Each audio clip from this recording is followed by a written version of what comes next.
Interludio 3. Rey, plebe, guerra y sexo. El pasaje más famoso en el Martin Eden de Jack London es el párrafo final, que escribe el suicidio del protagonista, que se arroja al mar. Tenía la impresión de flotar lánguidamente en un mar de visiones. Le rodeaban colores y destellos luminosos que parecían embriagarle. ¿Qué era aquello? Parecía un faro, pero lo tenía dentro del cerebro, una luz deslumbradora, blanca y brillante. Su resplandor era cada vez más cercano. Se oyó un ruido sordo y prolongado, y tuvo la sensación de caer rodando por una escalera enorme e interminable. Y al final de ella, en algún lugar, se sumió en la oscuridad. Eso lo supo. Se había sumido en la oscuridad. Y, en el instante mismo en que lo supo, dejó de saber. ¿Cómo llegó Martin a este punto? Lo que le empujó al suicidio fue su propio éxito. La novela presenta la crisis de investidura, catexis, en su forma simple pero más radical. Tras años de lucha y duro trabajo, Martin finalmente tiene éxito y se convierte en un famoso escritor. Sin embargo, cuando se encuentra bañado de riquezas y fama, una cosa sigue persiguiéndole. Algo que no entendía, y que el mundo tampoco habría entendido de haberlo sabido. Pero lo que el mundo no habría entendido era su perplejidad, más que aquella cosa insignificante a la que él daba tanta importancia. El juez Blount le había invitado a cenar. Esa era la insignificancia, o el comienzo de la insignificancia que acabaría siendo algo importante. Martin había insultado al juez Blount, le había tratado de un modo abominable, y el juez Blount se encontró con él en la calle y le invitó a cenar. Martin recordó la cantidad de veces que había coincidido con el juez Blount en casa de los Morse sin que éste le invitara a cenar. ¿Por qué no lo había hecho entonces? Pensaba. Él no había cambiado. Seguía siendo el mismo Martin Eden. ¿Cuál era la diferencia? ¿Que hubieran publicado sus libros? Pero ya los tenía escritos entonces. No los había escrito después. Aquel trabajo había salido de su pluma cuando el juez Blount compartía la opinión general y se reía de Spencer y de su intelecto. Por consiguiente, el juez Blount no le invitaba a cenar por sus méritos reales, sino por unos méritos puramente ficticios. Esta pequeña molestia crece más y más, convirtiéndose en la obsesión central de su vida. Sus ideas daban vuelas y más vueltas en círculo. El centro de ese círculo era, todo estaba escrito, le corroía el cerebro como un gusano inmortal. Se lo encontraba al despertarse por las mañanas. Atormentaba sus sueños nocturnos. Todo cuanto captaba a través de los sentidos se enfrentaba inmediatamente al, todo estaba escrito. Avanzaba por el camino de la lógica implacable hasta llegar a la conclusión de que no era nadie, nada. Marte Den, el maleante, y Marte Den, el marinero, habían sido reales, habían sido él, pero Martin Eden, el famoso escritor, no existía. Martin Eden, el famoso escritor, no era más que humo surgido en el cerebro de la multitud, que había elegido el ser corpóreo de Marte Eden, el maleante y el marinero, para encarnarlo. Incluso su querida Lizzie, que no había querido casarse con él, ahora se arroja desesperadamente a sus brazos proclamando su amor. Cuando ella afirma que está lista para morir por él, Martín responde irónicamente: ¿por qué no te atreviste antes? Preguntó con aspereza. ¿Cuando yo no tenía un empleo? ¿Cuando pasaba hambre? Cuando era exactamente el mismo de ahora, tanto como artista que como hombre, el mismo Martin Eden? Esa es la pregunta que me hago continuamente, no tan solo acerca de ti, sino de todo el mundo. Verás, yo no he cambiado, aunque mi súbita y aparente cotización me obligue a comprobarlo a diario. Tengo la misma carne sobre los huesos, las mismas manos y los mismos pies. Soy el mismo. No he adquirido nuevas fuerzas ni nuevas virtudes. Mi mente es también la de antes. No poseo otras ideas acerca de la filosofía y de la literatura. Personalmente, no valgo más que cuando nadie me apreciaba. Por tanto, no me quieren por mí mismo, ya que soy igual a entonces. Y lo que me intriga es el motivo por el que ahora les importo. No será por mí, ya que soy el mismo de quien no se preocupaban. En consecuencia, debe ser por algo distinto, algo ajeno a mí, por algo que no soy yo. ¿Quieres que te lo diga? Es por el reconocimiento que he recibido. Y ese reconocimiento no forma parte de mí. Reside, tan solo, en la mente de los demás. Lo que Martín no puede aceptar es la brecha radical que separa para siempre sus cualidades, reales, de su estatuto simbólico. A ojos de los otros repentinamente ya no es un don nadie al que evita el público respetable, sino un autor famoso al que invitan a cenar los pilares de la sociedad, contando incluso con la mujer amada, que ahora se arroja a sus pies.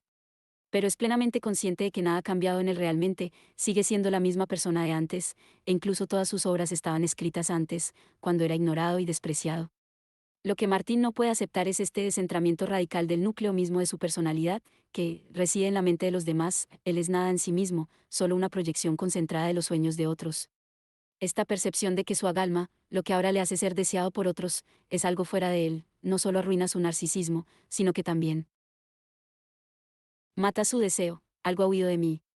Nunca he temido a la vida, pero siempre soñé con verme saciado de vida. La vida me ha llenado hasta tal punto que ahora estoy vaciado de todo deseo por algo. Es esta conclusión de que él es nadie, nada, lo que le impulsa al suicidio. From Non Till Tree, 1976, de Frank de Gilroy, una comedia western más bien poco habitual, trata también el tema de las consecuencias de la alienación simbólica. Aquí tenemos un resumen de la trama, cortesía de Wikipedia. En el oeste americano de finales del siglo XIX, Graham Dorsey, Charles Bronson, miembro de una banda, se ve implicado en el robo frustrado de un banco. En su vida acaba en el rancho de la viuda Amanda Starbuck, Gila Ireland, y se queda ahí durante 3 horas, desde el mediodía hasta las 3. Intenta seducir a Amanda, que resiste sus intentos con bastante inventiva. El frustrado Graham planea una estrategia, finge ser impotente, esperando sacar provecho de la compasión de Amanda. El engaño funciona, y hacen el amor 3 veces. Después tienen una larga charla, incluso bailan al son de la caja de música de Amanda, con Graham vistiendo el viejo traje del difunto señor Starbuck. Un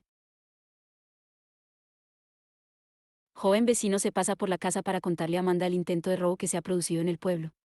Instado a ello por Amanda, Graham se marcha a ayudar a sus compañeros, pero es identificado y perseguido. Graham evita a sus perseguidores cuando se encuentra con el Dr. Finger, un sacamuelas ambulante, roba su caballo y su carromato, e intercambia ropas con él a punta de pistola. El Dr. Finger es confundido con Graham, disparado y asesinado. La patrulla, reconociendo el caballo y el traje del señor Starbuck, lleva el cadáver de vuelta al rancho, donde Amanda, viendo lo que cree que es el cadáver de Graham, no puede ver su rostro, se desmaya. Pero resulta que el Dr. Finger era un charlatán, y la primera persona con la que se encuentra Graham después de su vida es uno de los clientes insatisfechos del doctor, que hace que Graham sea condenado a 1 año de prisión por los delitos del Dr. Finger. Durante este tiempo, Amanda primero es marginada por los habitantes del pueblo.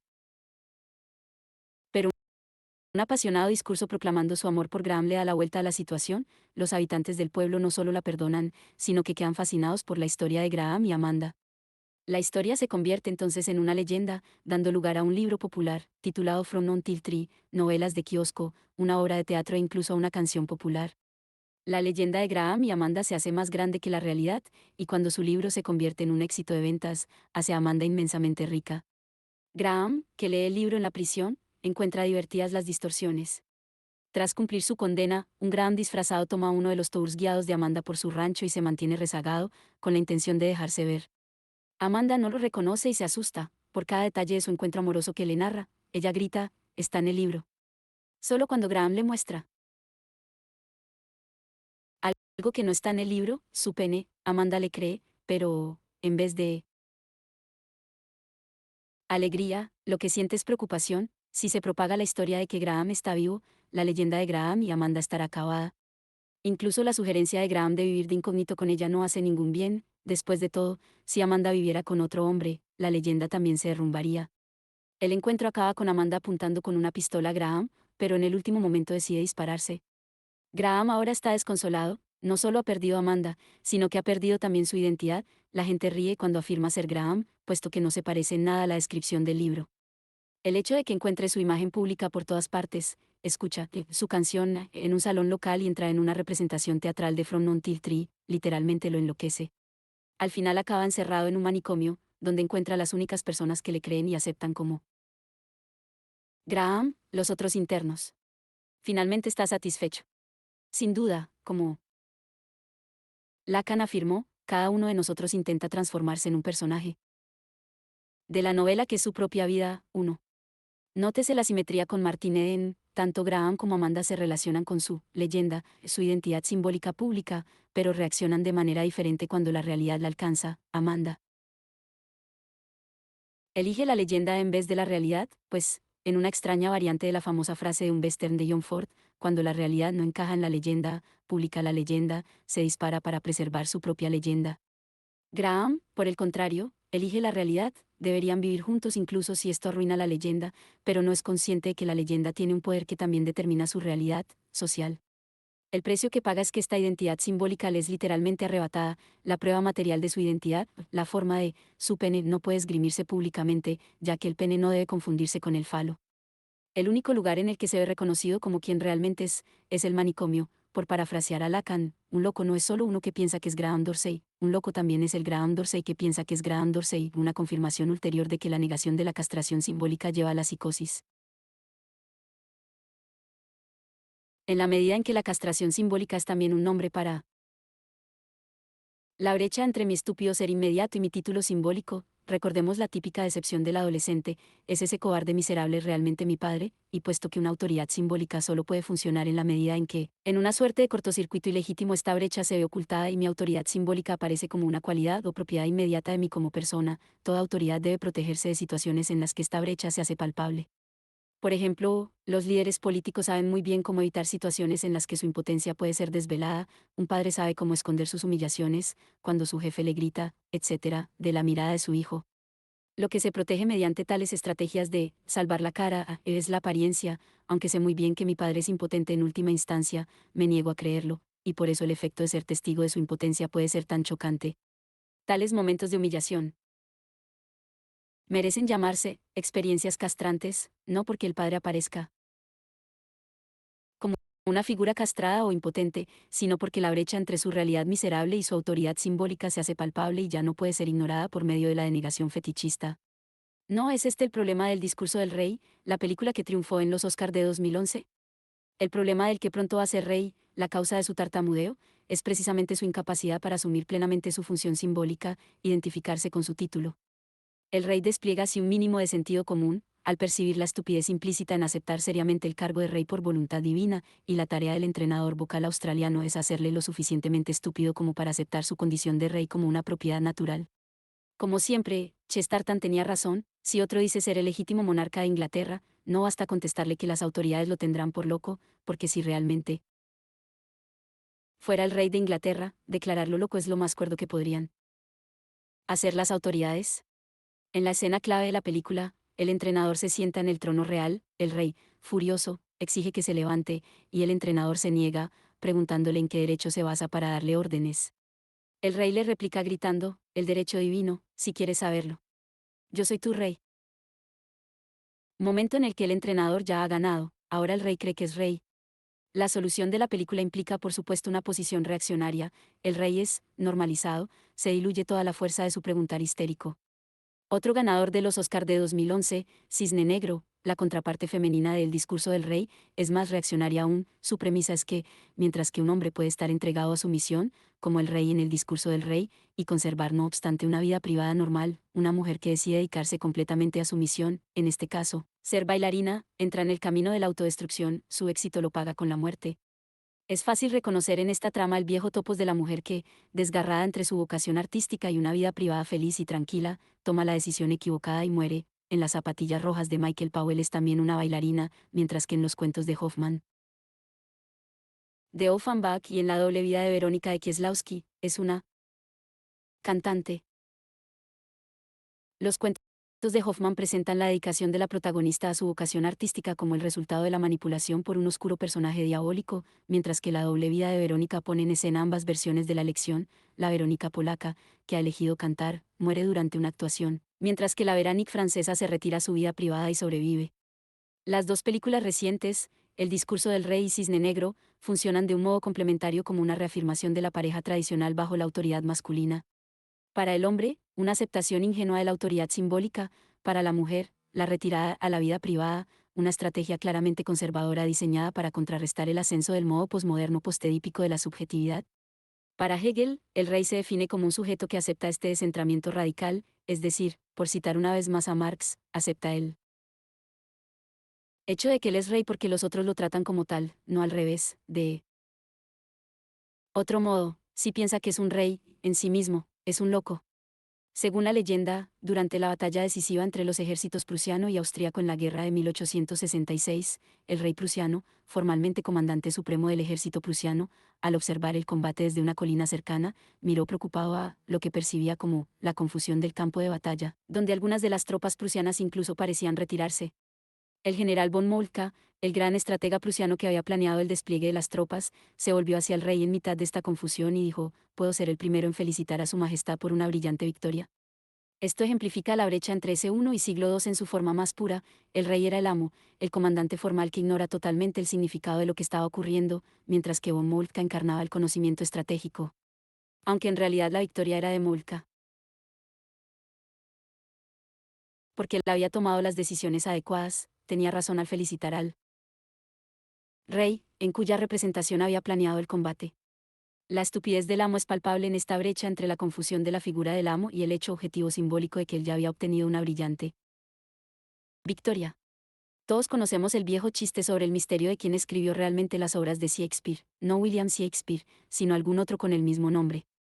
Esto es aquello a lo que se refiere Lacan por sujeto descentrado. Esta es la manera en que un sujeto se relaciona con el nombre que fija su identidad simbólica. John Smith no es, siempre, por definición, en su concepto, John Smith, sino algún otro con el mismo nombre.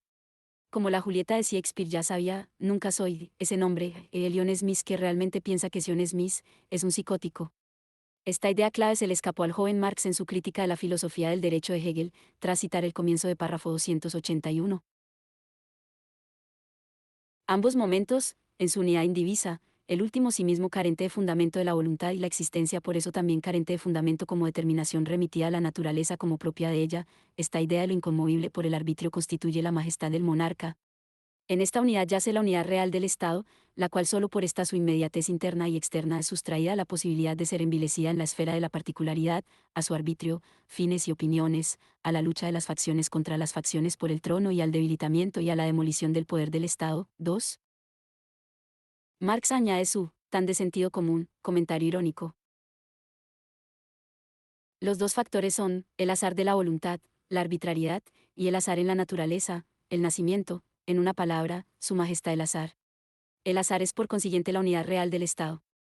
Es incomprensible cómo puede afirmar Hegel que la inmediatez interna y externa se halla al abrigo de las colisiones entre arbitrariedades, facciones, etc.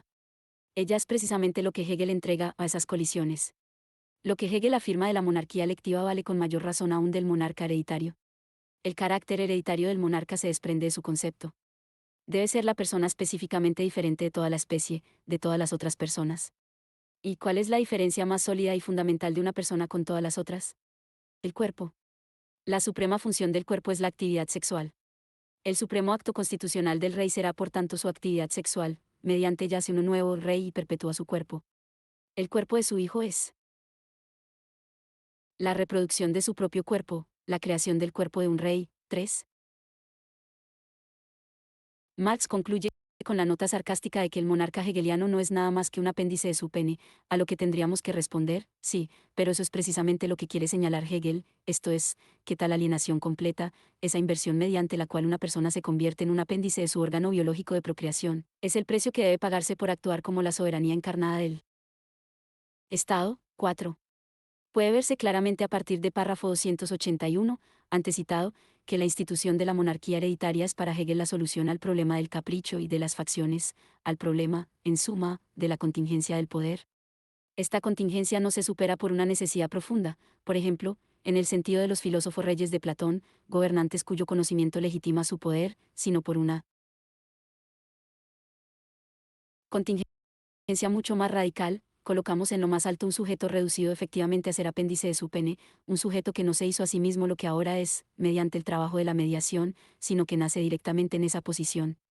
Desde luego, Hegel es plenamente consciente de que no hay ninguna necesidad más profunda que opere entre bambalinas para garantizar que el monarca será una persona sabia, justa y valiente. Por el contrario, en la figura del monarca la contingencia de sus propiedades y cualificaciones, se lleva al extremo. Todo lo que importa es su nacimiento. 5. En la vida sociopolítica, la estabilidad solo puede alcanzarse cuando todos los sujetos aceptan el resultado de este proceso contingente, puesto que la contingencia del nacimiento está exenta de las luchas sociales.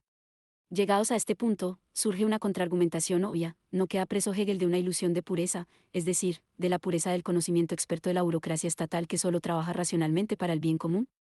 Es verdad, concede una impureza irreductible a la vida política, el juego contingente de intereses parciales y luchas faccionales, pero ¿no es ilusoria su apuesta de que si uno aísla este momento de impureza, capricho subjetivo, en la figura del monarca, esta excepcionará al resto, el cuerpo de la burocracia estatal, algo racional, exento del juego de intereses parciales en conflicto? Con esta noción de burocracia estatal como clase universal, ¿no se ve entonces despolitizado el Estado, exento del diferendo propiamente político? Sin embargo, mientras que Hegel es bien consciente de que la vida política consiste en una contingente guerra de facciones alrededor del trono, su idea no es que el monarca se invista de esta contingencia y mágicamente convierta a la burocracia estatal en una máquina neutral, sino que, en virtud de su ser determinado por la contingencia de la descendencia biológica, en un sentido formal el rey mismo se ve elevado por encima de las luchas políticas. En lacaniano, el paso del autodesarrollo conceptual inherente, que media todo contenido, al acto o decisión que libremente libera este contenido es, por supuesto, el paso de siglo II, conocimiento, la cadena de significantes, AS1, el significante amo performativo. En un sentido estrictamente homólogo, el saber absoluto hegeliano es un conocimiento que es, absuelto, de su contenido positivo. Como Jean-Claude Milner ha desarrollado un concepto de saber absoluto, saber absolu, que, sin ni siquiera mencionar a Hegel, está simultáneamente cerca y lejos de él. El punto de partida de Milner es la oposición gramatical entre relativo y absoluto en el uso de los verbos. Cuando digo que yo sé latín, mi saber se relaciona con un objeto determinado, es suplementado por este objeto, a diferencia de lo que ocurre al decir simplemente yo sé, donde el conocimiento es absuelto, liberado, de tales adhesiones. Tal saber, absoluto, es el agente de su propio despliegue, del cual el objeto es la ocasión y el sujeto sapiente el medio, él sigue su ley interna, que yo llamo plus de saber. 6. El modelo de Milner para este saber absoluto no es Hegel, sino la Wissenschaft poshegeliana, la ciencia universitaria en progreso continuo. Su plusvalor es algo que no está ahí todavía como dicho barra diagonal sabido, sino que está siempre pendiente de ser producido. La diferencia que separa el plus de saber del conocimiento establecido es por lo tanto una diferencia pura inmanente al saber, sin referencia alguna a su objeto externo, la diferencia entre lo conocido y lo todavía no conocido, la diferencia que hace del campo de conocimiento algo siempre incompleto. La objeción de Milner a esta noción de saber absoluto es que implica solo un más y no un menos, solo un plusvalor y no una falta de saber, por eso Lacan lo rechaza como la figura pura del discurso de la universidad. Hasta aquí, bien, pero ¿dónde encaja Hegel y su saber absoluto en todo esto? El saber absoluto de Hegel sí implica un menos, se refiere a una falta constitutiva, la falta en el otro mismo, no en nuestro conocimiento. El saber absoluto de Hegel no es un campo abierto de progreso sin fin, y la superposición de las dos faltas, la falta de saber del sujeto y la falta en él otro mismo, es lo que da cuenta de su cierre. Para explicar el modo de funcionamiento del saber sin objeto, Milner evoca la serie de televisión Dexter, en la que un padre que sabe que su hijo está genéticamente determinado para convertirse en un asesino en serie le aconseja convertirse en policía y satisfacer así su necesidad innata de matar, matando solo a los asesinos. 7.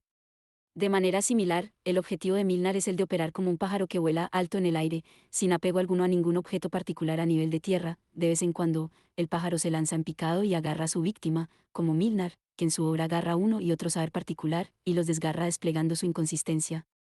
Pero ¿no es este precisamente el modo de funcionamiento del propio saber absoluto de Hegel, que se mueve de una otra forma del saber, tocándolo en su real, es decir, extrayendo su antagonismo inmanente barra diagonal constitutivo?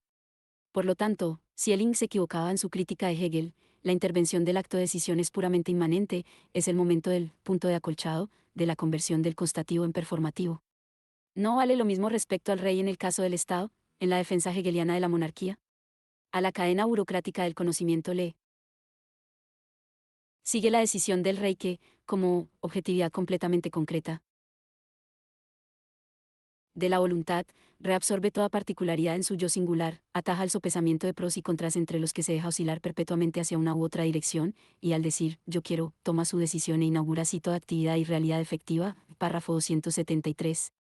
Hegel subraya este distanciamiento de la monarquía desde el momento en que afirma que la autodeterminación definitiva puede caer dentro de la esfera de la libertad humana solo en la medida en que tiene la posición más alta, explícitamente distinta y alzada por encima de todo lo que es particular y condicional, pues solo así es realmente existente de un modo adecuado a su concepto. Párrafo 281. Esta es la razón por la que la concepción del monarca es el concepto más difícil para el raciocinio, es decir, para la consideración del entendimiento reflexivo, porque se quedan las determinaciones aisladas, y también por eso solo conoce causas, puntos de vista finitos y el deducir desde causas.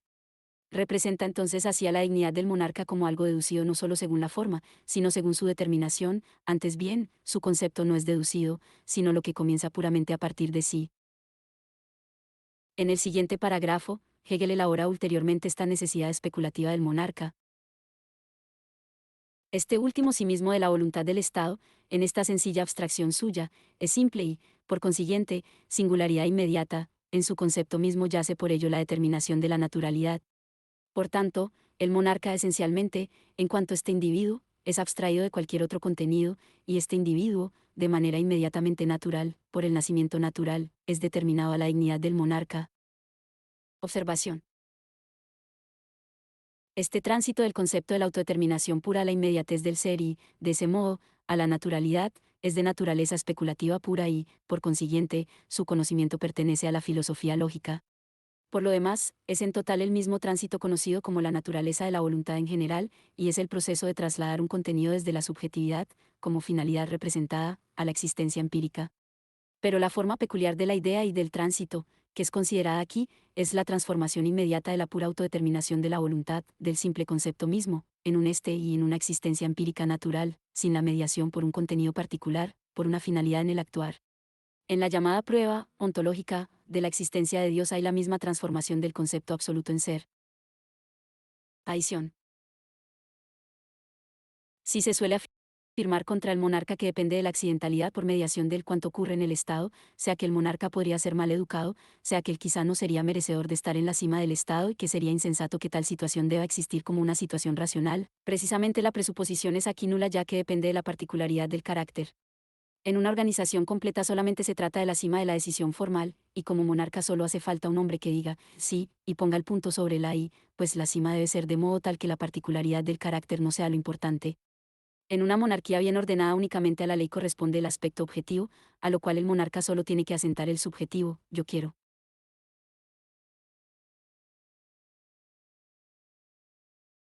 El momento especulativo que el entendimiento no puede aprender es la transición del concepto, de la pura autodeterminación a la inmediatez del ser y, de este modo, al dominio de la naturaleza, en otras palabras, mientras que el entendimiento puede aprender bien la mediación universal de una totalidad viviente, lo que no puede aprender es que esta totalidad, para hacerse realmente existente, debe adquirir existencia efectiva bajo la forma de una singularidad inmediata, natural. 8. Podría decirse también que el entendimiento ignora el momento cristológico, la necesidad de un individuo singular que encarne al espíritu universal. El término naturaleza debería recibir aquí todo su peso, del mismo modo que al final de la lógica la automediación completa de la idea libera de sí misma a la naturaleza y colapsa en la inmediatez externa de la naturaleza, la automediación racional del Estado debe adquirir existencia efectiva en una voluntad que es determinada como directamente natural, no mediada, irracional, stricto sensu. Recordemos aquí la apreciación de Chesterton sobre la guillotina, que fue utilizada precisamente para decapitar a un rey. La guillotina tiene muchos pecados, pero si queremos hacerle justicia hemos de señalar que no hay nada evolutivo en ella. El argumento evolutivo privilegiado encuentra su mejor expresión en el hacha. Los evolucionistas dicen, ¿dónde establecemos la línea divisoria? Los revolucionarios responden, yo la establezco aquí, exactamente entre tu cabeza y tu cuerpo. Si de lo que se trata es de asestar un golpe, en algún punto habremos de situar lo correcto e incorrecto. Si hay algo repentino, tendrá que haber algo eterno. 9. A partir de este punto podemos entender por qué Badiou, el teórico del acto, debe remitirse a la eternidad. El acto solo es concebible como intervención de la eternidad en el tiempo.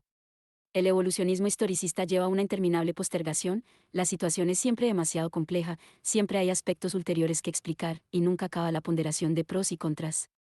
Contra esta postura, el acto implica un gesto de simplificación radical y violenta, un corte del proverbial nudo gordiano, es el momento mágico en el que la deliberación infinita se cristaliza en un simple sí o no. Esto nos lleva al tema de la asunción frente a la sublimación. En el seminario 7, Lacan opone la asunción, como mediación dialéctica, a la sublimación. La asunción incluye todos los particulares en una totalidad dialéctica, mientras que la sublimación toma un resto no asumido de lo real y lo eleva directamente a la encarnación de la cosa imposible que elude toda mediación. ¿Es realmente ajeno a Hegel este movimiento de sublimación? Respecto al rey, no es la idea de Hegel precisamente que mientras que todos los individuos deben convertirse en lo que son, mediante su trabajo y así mediar o asumir su inmediatez natural, el rey es el único que directamente, por su naturaleza, es aquello que designa su título simbólico, se es rey por nacimiento? El círculo de mediación solo puede cerrarse cuando se ve suplementado por un elemento, crudo, no mediado e irracional, que sutura la totalidad racional. Cuando Hegel articula los tres movimientos paralelos de la lógica a la naturaleza, de la totalidad racional del Estado al monarca, y la prueba ontológica de Dios, no sugiere que un Dios, personal, surge de la misma necesidad que el monarca, y por tanto Dios es el monarca del universo. Este ejemplo deja claro cómo el desarrollo conceptual nunca puede completarse, en el sentido ingenuo de la cadena completa de razones por medio de las cuales todo es deducido, la intervención arbitraria del significante amo designa el punto en el que la contingencia interviene en el corazón mismo de la necesidad, el establecimiento mismo de una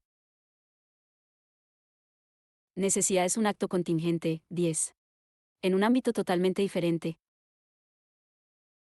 Dennett detecta la necesidad de bloqueadores de la conversación en el desarrollo de una argumentación que a causa de la finitud y limitación de nuestra situación, nunca llega a un final, hay siempre otros aspectos que tener en cuenta, etc. 11. No es esta la necesidad de lo que Lacan llamaba el significante amo. Dennett mismo menciona la posibilidad de una palabra mágica, o un falso dogma, la necesidad de algo que corte el nudo gordiano de interminables pros y contras con un acto de, en última instancia arbitraria e imperfecta, decisión. Respecto a los exámenes escolares, Lacan señalaba un hecho curioso: debe haber una brecha mínima, una demora, entre la evaluación de los exámenes y el acto de anunciar los resultados. En otras palabras, incluso si yo sé que he dado las respuestas correctas a las preguntas, quedará un elemento mínimo de inseguridad hasta que se anuncien los resultados. Esta brecha es la brecha entre lo constativo y lo performativo, entre medir los resultados y tomar nota de ellos, registrarlos, en el sentido pleno del acto simbólico. Toda la mística de la burocracia en su punto más sublime depende de esta brecha. Tú conoces los hechos, pero nunca puedes estar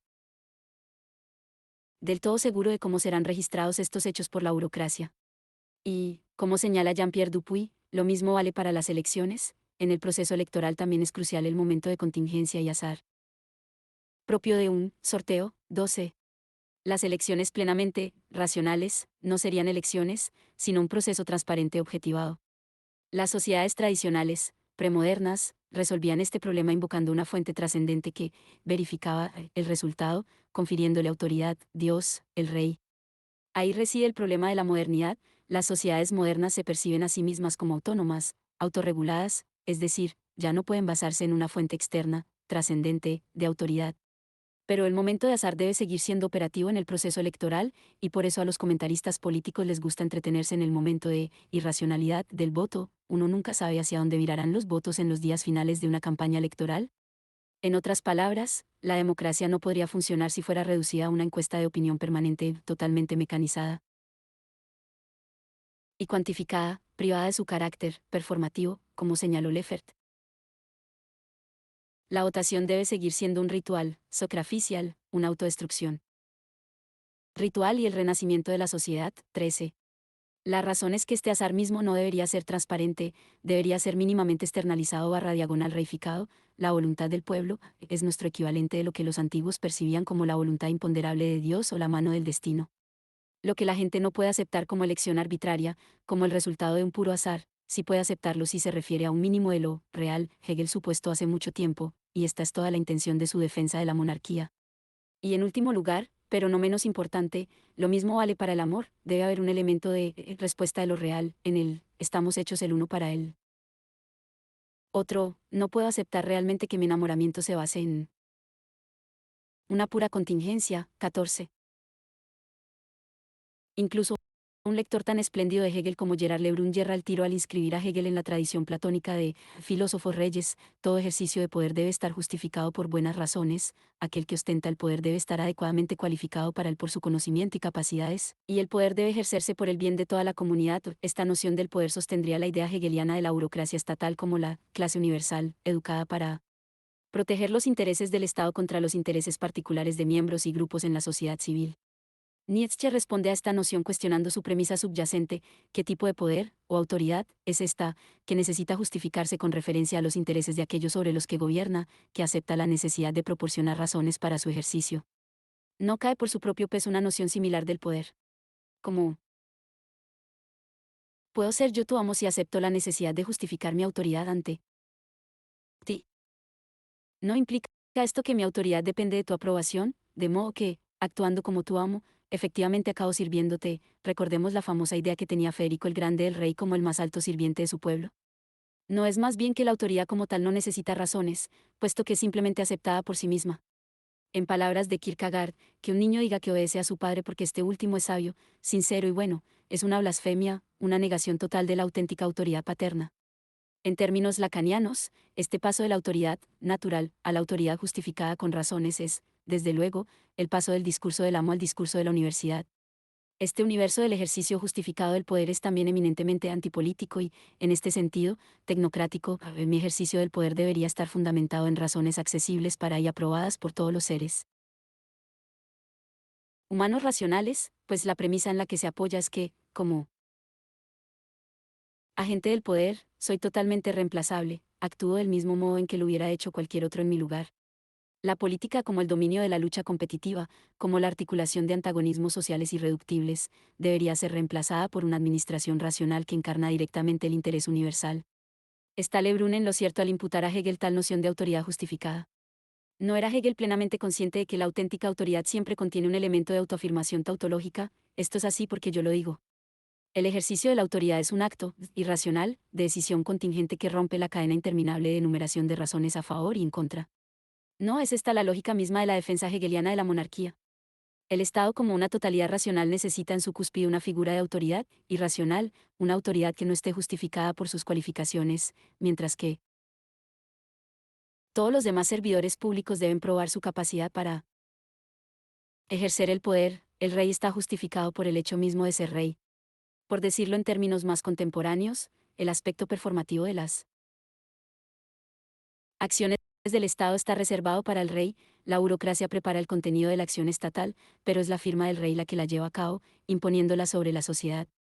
Hegel era bien consciente de que solo esta distancia entre el conocimiento encarnado en la burocracia estatal y la autoridad del amo encarnada en el rey protege al cuerpo social ante la tentación totalitaria. Lo que llamamos un régimen totalitario no es un régimen en el que el amo impone su autoridad sin límites e ignora las sugerencias del conocimiento racional, sino un régimen en el que el conocimiento, la autoridad racionalmente justificada, inmediatamente asume un poder performativo. Stalin no se presentaba como un amo, él era el más alto sirviente del pueblo, legitimado por su conocimiento y capacidades. Esta idea de Hegel señala su posición única entre el discurso del amo, la autoridad tradicional, y el discurso de la universidad, el poder moderno, justificado por razones o por el consentimiento democrático de sus sujetos. Hegel reconocía que el carisma de la autoridad del amo es un engaño, que el amo es un impostor, es un amo simplemente porque ocupa la posición de amo, el hecho de que sus súbditos lo traten como un amo. No obstante, Hegel era muy consciente de que, si uno intenta librarse de este exceso e imponer una autoridad autotransparente plenamente justificada por el conocimiento experto, el resultado es aún peor. En vez de estar limitada por el jefe simbólico del Estado, la irracionalidad se propaga por todo el cuerpo del poder social. La burocracia de Kafka es ese régimen de conocimiento experto privado de la figura del amo. Brecht estaba en lo cierto cuando, como anotaba Benjamin en sus diarios, afirmó que Kafka es el único escritor genuinamente bolchevique. 15. ¿Es cínica la posición de Hegel? No nos está diciendo que actuemos como si el monarca estuviera cualificado para gobernar por sus buenas cualidades, y nos anima a celebrar su gloria, etc., aunque sepamos bien que en sí mismo es un cero a la izquierda. No obstante, hay una brecha que separa la posición hegeliana del puro cinismo. La apuesta hegeliana, utópica, es que uno puede admirar a un monarca no por sus cualidades supuestas, sino en virtud de su mediocridad misma, como un representante de la fragilidad humana. Aquí, sin embargo, Las cosas se complican, no debería suplementarse el exceso situado en la cúspide del edificio social, el rey, el líder, por un exceso en su base, el de aquellos que no tienen lugar dentro del cuerpo social, lo que Rancière llama su parte sin parte, y que Hegel llamaba Pobel, plebe. Hegel no advierte el modo en que la plebe, en su estatuto mismo de exceso destructivo de la totalidad social, su parte sin parte, es la determinación reflexiva de la totalidad. Como tal, la encarnación inmediata de su universalidad, el elemento particular bajo cuya forma la totalidad social se encuentra a sí misma entre sus elementos, y como tal, el constituyente clave de su identidad. 16. Por esto mismo, Frank Ruda está plenamente justificado en leer los breves pasajes que Hegel dedica a la plebe en la filosofía del derecho como un punto sintomático de toda su filosofía del derecho, cuando no de todo su sistema. 17. Si Hegel hubiera visto la dimensión universal de la plebe, habría inventado el síntoma, como hizo Marx, que vio en el proletariado la encarnación de los puntos irresolubles de la sociedad existente, la clase universal. 18. En otras palabras, lo que hace del concepto de plebe algo sintomático es que describe un exceso, irracional, producido necesariamente por el Estado moderno racional, un grupo de personas para las que no hay lugar dentro de la totalidad organizada, aunque formalmente pertenezcan a ella, como tales, ejemplifican a la perfección la categoría de universalidad singular, un singular que directamente da cuerpo a una universalidad, saltándose la mediación a través del particular. Párrafo 244. El hundimiento de una gran masa por debajo de la medida de un modo de subsistencia cierto, que se regula por sí misma como la necesaria para un miembro de la sociedad y hacia la pérdida del sentimiento del derecho, de la juridicidad y del honor de subsistir por actividad y trabajo propios, produce el engendramiento de la plebe, el cual a la vez acarrea de nuevo la mayor facilidad para concentrar riquezas desproporcionadas en pocas manos. Podemos ver fácilmente aquí el vínculo entre el tema eminentemente político del estatuto de la plebe y el tema ontológico hegeliano de la relación entre universalidad y particularidad, es decir, el problema de cómo entender la universalidad concreta hegeliana. Si comprendemos universalidad concreta en el sentido habitual de la subdivisión orgánica del universal en sus momentos particulares, de modo que la universalidad no es una característica abstracta en la que los individuos directamente participen, y si la participación del individuo en el universal está siempre mediada por la red particular de determinaciones, entonces el concepto correspondiente de sociedad es el corporativo, la sociedad como un todo orgánico en el que cada individuo debe encontrar su lugar particular, y en el que yo participo en el Estado al llevar a cabo mis tareas o obligaciones particulares. No hay ciudadanos como tales, uno debe ser miembro de un estamento particular, un granjero, un funcionario, la madre en una familia, profesor, artesano, para contribuir a la armonía del todo. Este es el Hegel braleyano protofascista que se opone al liberalismo atomista, en el que la sociedad es una unidad mecánica de individuos abstractos, en nombre del Estado como organismo viviente en el que cada parte tiene su función. Dentro de este espacio, la plebe se muestra necesariamente como un exceso irracional, como una amenaza al orden social y su estabilidad, como renegados excluidos por la sociedad y por sí mismos de la totalidad social, racional. Pero ¿es realmente esto aquello a lo que apunta Hegel con su universalidad concreta? No, es el núcleo de la negatividad dialéctica, el cortocircuito entre el género y una de sus especies, de modo que el género aparece como una de sus propias especies, opuesta a las otras, entrando en una relación negativa con ellas. En este sentido, la universalidad concreta es precisamente una universalidad que se incluye a sí misma entre sus especies, bajo la forma de un momento singular que carece de contenido particular. En resumen, son precisamente aquellos que carecen de lugar propio dentro del todo social, como la plebe, quienes representan la dimensión universal de la sociedad. Por esto la plebe no puede ser abolida sin transformar radicalmente toda la estructura social. Hegel es plenamente consciente de esto y es lo suficientemente coherente como para confesar que una solución para este perturbador problema es imposible, no por razones contingentes externas, sino por razones conceptuales estrictamente inmanentes. Mientras enumera una serie de medidas para resolver el problema, el control policial y la represión, caridad, exportación de la plebe a las colonias, él mismo admite que estas son solo medidas paliativas secundarias que no pueden resolver realmente el problema, no porque el problema sea demasiado difícil, porque no hay riqueza suficiente en la sociedad para ocuparse de los pobres, sino porque hay demasiada riqueza, cuanto más rica es una sociedad, más pobreza produce. Párrafo 245. Si a las clases ricas se les impusiera la carga directa, o si existieran en otra propiedad pública los medios directos, ricos hospitales, fundaciones, conventos, de mantener en la situación de su modo ordinario de vida a las masas que caen en la miseria, estaría asegurada la subsistencia de los indigentes, sin ser mediada por el trabajo, lo que estaría en contra del principio de la sociedad civil y del sentimiento de sus individuos de su independencia y honor, o si ella fuese mediada por trabajo, por la oportunidad de aumentaría la cantidad de producciones, en cuya profusión y en la falta de consumidores adecuados, ellos mismos productores, consiste precisamente el mal, el cual se acrecienta solo de ambas maneras. Aquí se hace patente que la sociedad civil en medio del exceso de riqueza no es suficientemente rica, es decir, en su propia fortuna no posee suficiente para gobernar el exceso de miseria y el surgimiento de la plebe.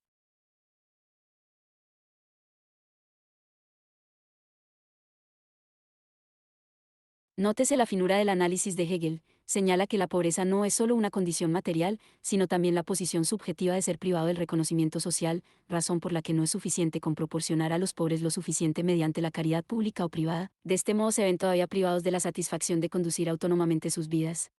Es más, cuando Hegel señala que la sociedad, el orden social existente, es el espacio por excelencia en el que el sujeto encuentra su contenido sustancial y el reconocimiento, esto es, que la libertad subjetiva puede hacerse realmente existente solo en la racionalidad del orden ético universal, lo que se sugiere entre líneas es que aquellos que no encuentran este reconocimiento también tienen derecho a rebelarse. Si una clase de personas es sistemáticamente privada de sus derechos, de su dignidad como personas, son eo ipso liberados de sus obligaciones para con el orden social, porque este orden ya no es su sustancia ética. El tono despectivo de las afirmaciones de Hegel sobre la plebe no deben cegarnos ante el hecho de que consideraba su rebelión plenamente justificada en términos racionales. La plebe es una clase de personas a quienes sistemáticamente, y no solo de un modo contingente, les es negado el reconocimiento por parte de la sustancia ética, de modo que no le deben nada a la sociedad, y están dispensados de cualesquiera obligaciones hacia ella. La negatividad, el elemento no reconocido del orden existente, se produce necesariamente, es inherente a él, pero no tiene lugar dentro del orden. Aquí, sin embargo, Hegel comete un error, según sus propios estándares no propone la tesis obvia de que, como tal, la plebe debería representar inmediatamente la universalidad de la sociedad. En cuanto excluida, y al carecer del reconocimiento de su posición particular, la plebe es el universal como tal. Sobre este último punto al menos Marx estaba en lo cierto en su crítica de Hegel, y aquí es más hegeliano que el mismo Hegel, como es bien sabido, este es el punto de partida del análisis marxista, el proletariado designa este elemento irracional de la totalidad social, racional, su parte sin parte, inexplicable, el elemento sistemáticamente generado por ella y al que simultáneamente se le niegan los derechos básicos que definen a esta totalidad, como tal, el proletariado. Representa la dimensión de universalidad, pues su emancipación solo es posible en barra diagonal a través de la emancipación universal. En cierto modo, todo acto es proletario, solo hay un síntoma social, cada individuo es efectivamente proletario, es decir, no dispone de un discurso por medio de él. ¿Cuál puede establecer un vínculo social? 19. Solo desde esta posición, proletaria, en la que se carece de un discurso, y se ocupa el lugar de la parte sin parte, dentro del cuerpo social existente, puede surgir el acto. ¿Cómo, entonces, se relacionan los dos excesos, en lo más alto y en lo más bajo, entre sí? No proporciona el vínculo entre los dos la fórmula del régimen autoritario populista.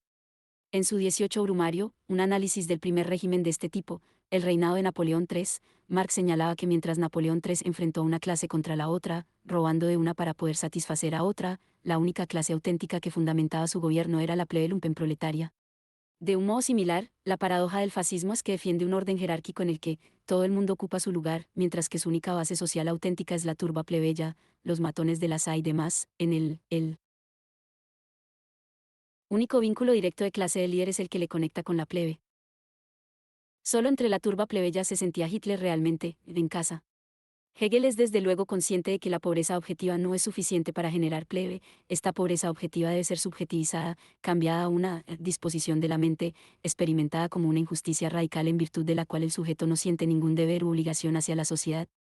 Hegel no tiene ninguna duda de que esta injusticia sea real, la sociedad tiene el deber de garantizar las condiciones para una vida autónoma, digna, libre, para todos sus miembros. Estos son sus derechos, y si les son negados, entonces ellos tampoco tienen deberes hacia la sociedad. Adición. El modo más bajo de subsistencia, el de los pobres, se hace por sí mismo, sin embargo, este mínimo es diferente en diferentes pueblos. En Inglaterra, el más pobre cree también tener su derecho, este es algo diferente que lo que satisface a los pobres en otros países. La pobreza en sí no convierte a ninguno en plebe, esta solo está determinada por el ánimo que se vincula con la pobreza, por la rebelión interna contra la riqueza, contra la sociedad, el gobierno, etc. Además, a ello está vinculado el que el hombre, el cual no puede prescindir de la contingencia, llega a ser despreocupado y gandul, como por ejemplo, los Aruni de Nápoles. Por tanto, en la plebe surge el mal porque no tiene el honor de hallar su subsistencia mediante su trabajo y, sin embargo, pide como derecho suyo hallar su subsistencia. Frente a la naturaleza ningún hombre puede sustentar un derecho, pero en situación de sociedad la carencia cobra enseguida la forma de una injusticia, que se hace a esta o aquella clase. La importante cuestión de cómo sería remediada la pobreza es una cuestión relevante que agita y martiriza a la sociedad moderna. Es fácil discernir la ambigüedad y oscilación en la línea argumentativa de Hegel. Parece culpar a los pobres por subjetivar su posición como plebe, por abandonar el principio de autonomía que obliga a los sujetos a asegurar su subsistencia mediante su propio trabajo, y por exigir que deberían recibir de la sociedad los medios para sobrevivir, por derecho. Entonces sutilmente cambia el tono, subrayando que, a diferencia de lo que ocurre en su relación con la naturaleza, el hombre puede reclamar sus derechos frente a la sociedad, y por ello la pobreza no es solo un hecho social, sino un mal que una clase le procura a la otra. Es más, hay un sutil non sequitur en el argumento. Hegel pasa directamente de la indignación de la plebe contra los ricos barra diagonal la sociedad barra diagonal el gobierno a su falta de autorrespeto. La plebe es irracional porque exige una vida decente sin trabajar por ella, negando el axioma básico moderno de que la libertad y autonomía están basados en el trabajo de automediación. Consiguientemente, el derecho a subsistir sin trabajo solo puede parecer irracional porque Hegel vincula el concepto de derecho al concepto de libre voluntad, que solo puede ser libre si se convierte en un objeto para sí misma a través de la actividad objetiva. Reclamar un derecho a subsistir sin actividad y reclamar este derecho al mismo tiempo solo para uno mismo, según Hegel, equivale a reclamar un derecho que no tiene ni la universalidad ni la objetividad de un derecho. El derecho que la plebe reclama es para Hegel por lo tanto un derecho sin derecho y define en consecuencia a la plebe como la particularidad que se desvincula también de la interrelación esencial de derecho y deber. 20. Pero indignación no es lo mismo que falta de autorrespeto, no genera automáticamente la exigencia de recibir sustento sin trabajar para ello. La indignación también puede ser una expresión directa de autorrespeto, puesto que la plebe se produce necesariamente como parte del proceso social de la reproducción de la riqueza, es la sociedad misma la que le niega el derecho a participar en el universo social de libertades y derechos, le es negado el derecho a tener derechos, pues el derecho sin derecho es efectivamente un metaderecho o derecho reflexivo, un derecho universal a tener derechos, a poder actuar como un sujeto libre y autónomo. La exigencia de recibir un sustento sin trabajar es por lo tanto una, posiblemente superficial, forma de aparición de la exigencia más básica y de ningún modo irracional, de tener la oportunidad de actuar como un sujeto libre y autónomo, y puesto que la plebe es excluida de la esfera universal de la vida autónoma libre, su exigencia es en sí misma universal. El derecho sin derecho que exige la plebe contiene una dimensión universal latente y no es en sí mismo un mero derecho particular. En cuanto a derecho particularmente articulado, es un derecho que potencialmente afecta a cualquiera y facilita la comprensión de una posible exigencia de igualdad más allá de las circunstancias estatales objetivamente existentes. 21. Hay una ulterior distinción clave que debe introducirse aquí, una distinción solo latente en Hegel, bajo la forma de la oposición entre los dos excesos de pobreza y riqueza, pero elaborada por Ruda, los miembros de la plebe, esos excluidos de la esfera de derechos y libertades. Pueden diferenciarse estructuralmente en dos tipos, están los pobres y están los apostadores.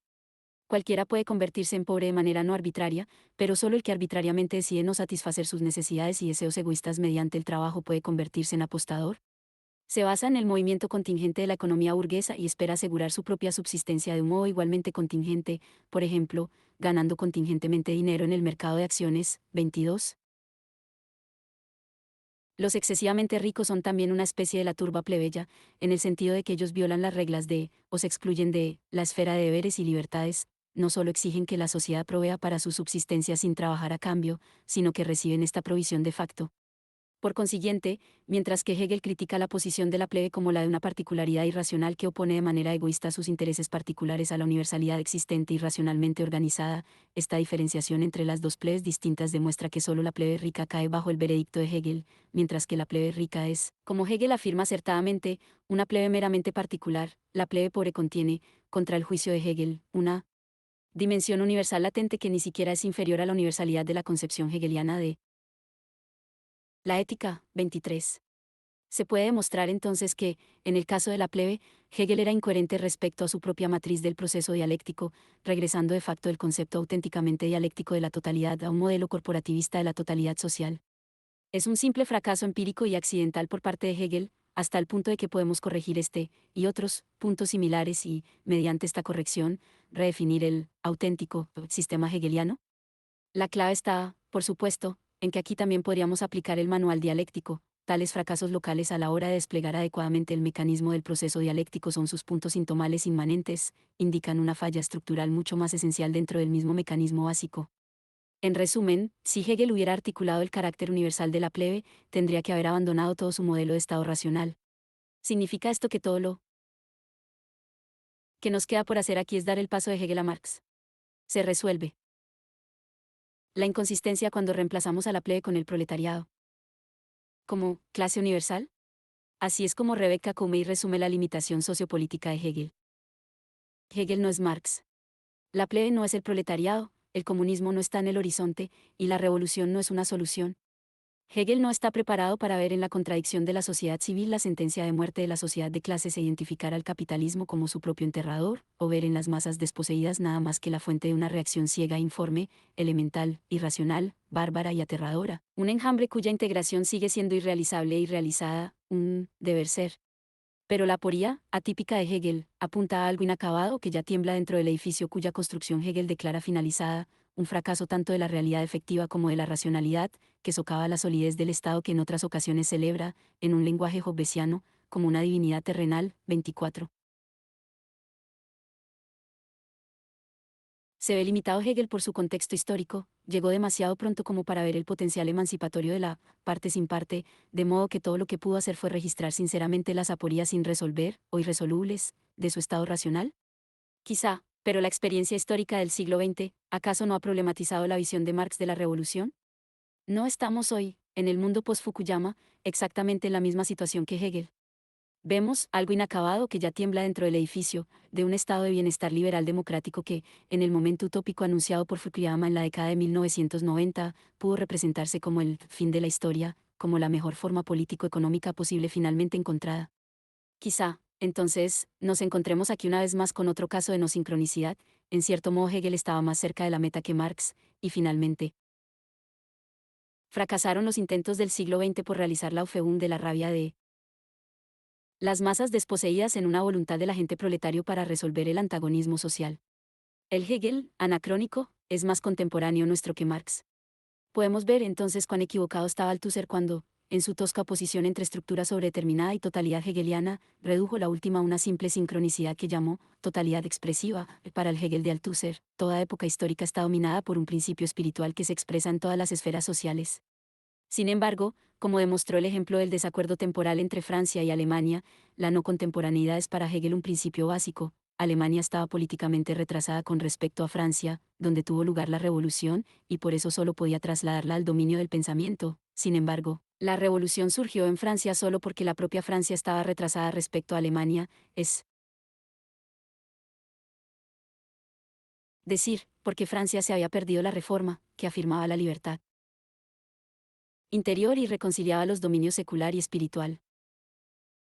De modo que, lejos de ser una excepción o una complicación accidental, el anacronismo es la rúbrica de la conciencia, la experiencia está continuamente sobrepasándose a sí misma, perpetuamente exigiendo cosas que ella, es decir, el mundo, no está equipada para materializar y no está preparada para reconocer, y la comprensión llega inevitablemente tarde para marcar la diferencia, si acaso solo porque las apuestas ya han cambiado. 25.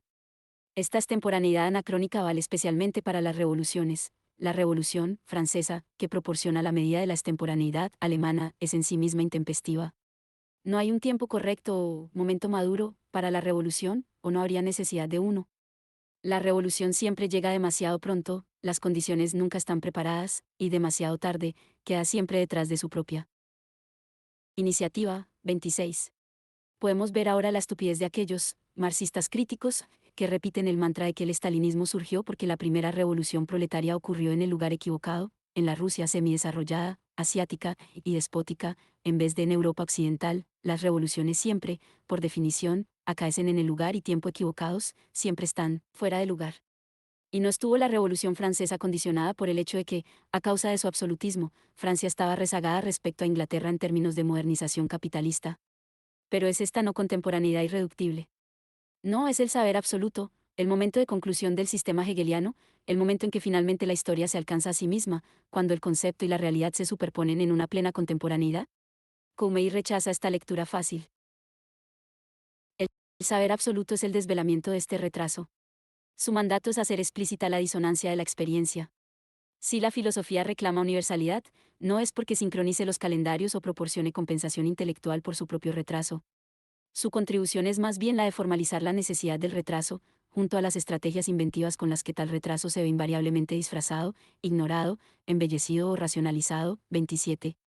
Este retraso, en última instancia, no solo el retraso entre los elementos de la misma totalidad histórica, sino el retraso de la totalidad con respecto a sí misma, la necesidad estructural de que una totalidad contenga elementos anacrónicos que por sí solos hagan posible que se establezca a sí misma como totalidad, es el aspecto temporal de una brecha que impulsa el proceso dialéctico, y lejos de llenar esta brecha, el saber absoluto la hace visible como tal, en su necesidad estructural.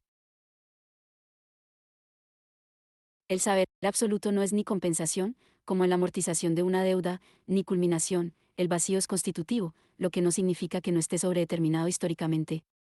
En vez de intentar suturar la brecha a través de la acumulación de plusvalor conceptual, Hegel se dispone a desmitificar los fantasmas con los que intentamos llenarla. 28.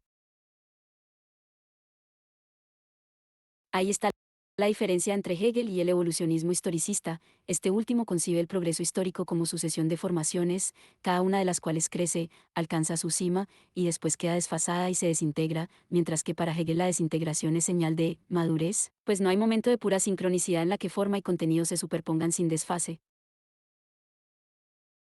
Quizá debiéramos concebir la Trinidad Europea como un nudo barométrico de anacronismos, la excelencia ejemplar de cada nación, la economía política británica, la política francesa, la filosofía alemana, se fundamenta en un retraso anacrónico en otros dominios. La excelencia del pensamiento alemán es el resultado paradójico de su atraso político-económico. La Revolución Francesa estaba fundamentada en el retraso del capitalismo, debido al absolutismo estatal francés, etc. En este sentido, la Trinidad funcionaba como un nudo aroumio, dos naciones están vinculadas solo por la intermediación de una tercera, en la política, Francia vincula a Inglaterra y Alemania, etc.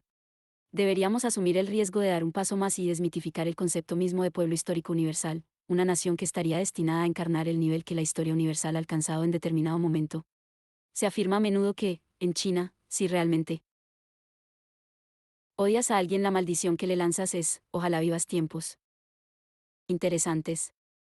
Hegel era plenamente consciente de que, en nuestra historia, los tiempos interesantes son efectivamente tiempos de agitación, guerra y luchas de poder, con millones de inocentes observadores que sufren las consecuencias. La historia universal no es el teatro de la felicidad.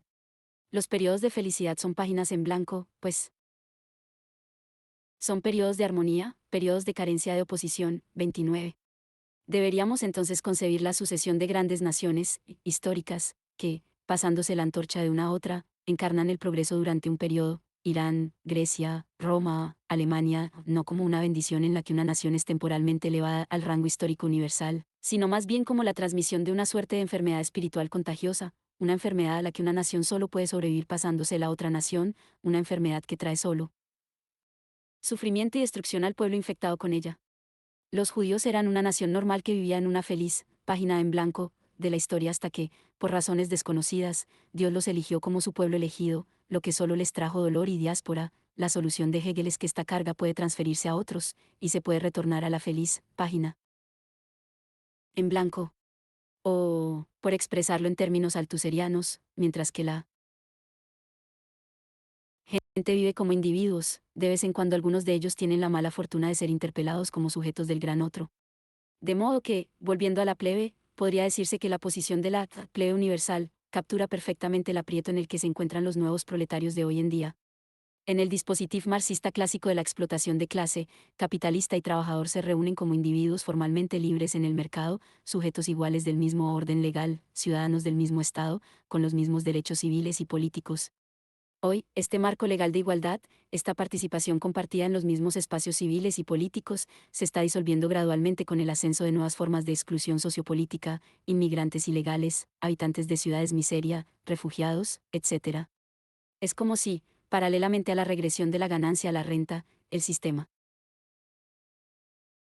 existente tuviera que resucitar formas premodernas de exclusión directa para poder seguir funcionando, ya no puede permitirse la explotación y la dominación en la forma de autoridad legal y civil. En otras palabras, mientras que la clase obrera clásica es explotada mediante su participación en la esfera de derechos y libertades, es decir, mientras que su esclavización de facto se materializa a través de la forma misma de su autonomía y libertad, mediante el trabajo que se realiza para procurar la mera subsistencia, a la plebe de hoy se le niega incluso el derecho a ser explotada mediante el trabajo. Su estatus oscila entre el de una víctima a la que se le proporciona lo necesario mediante la caritativa ayuda humanitaria, y el de un terrorista que debe ser contenido o destruido, y, exactamente como es descrito por Hegel, a veces formulan sus exigencias como la demanda de subsistencia sin trabajo, como los piratas somalíes. Deberíamos aproximar, como aspectos de la misma limitación, los dos temas sobre los que Hegel yerra, según sus propios estándares, la plebe y el sexo. Lejos de proveer la base natural de la vida humana, la sexualidad es el terreno sobre el que los humanos se distancian de la naturaleza. La idea de perversión sexual o de una pasión sexual asesina es totalmente ajena al universo animal.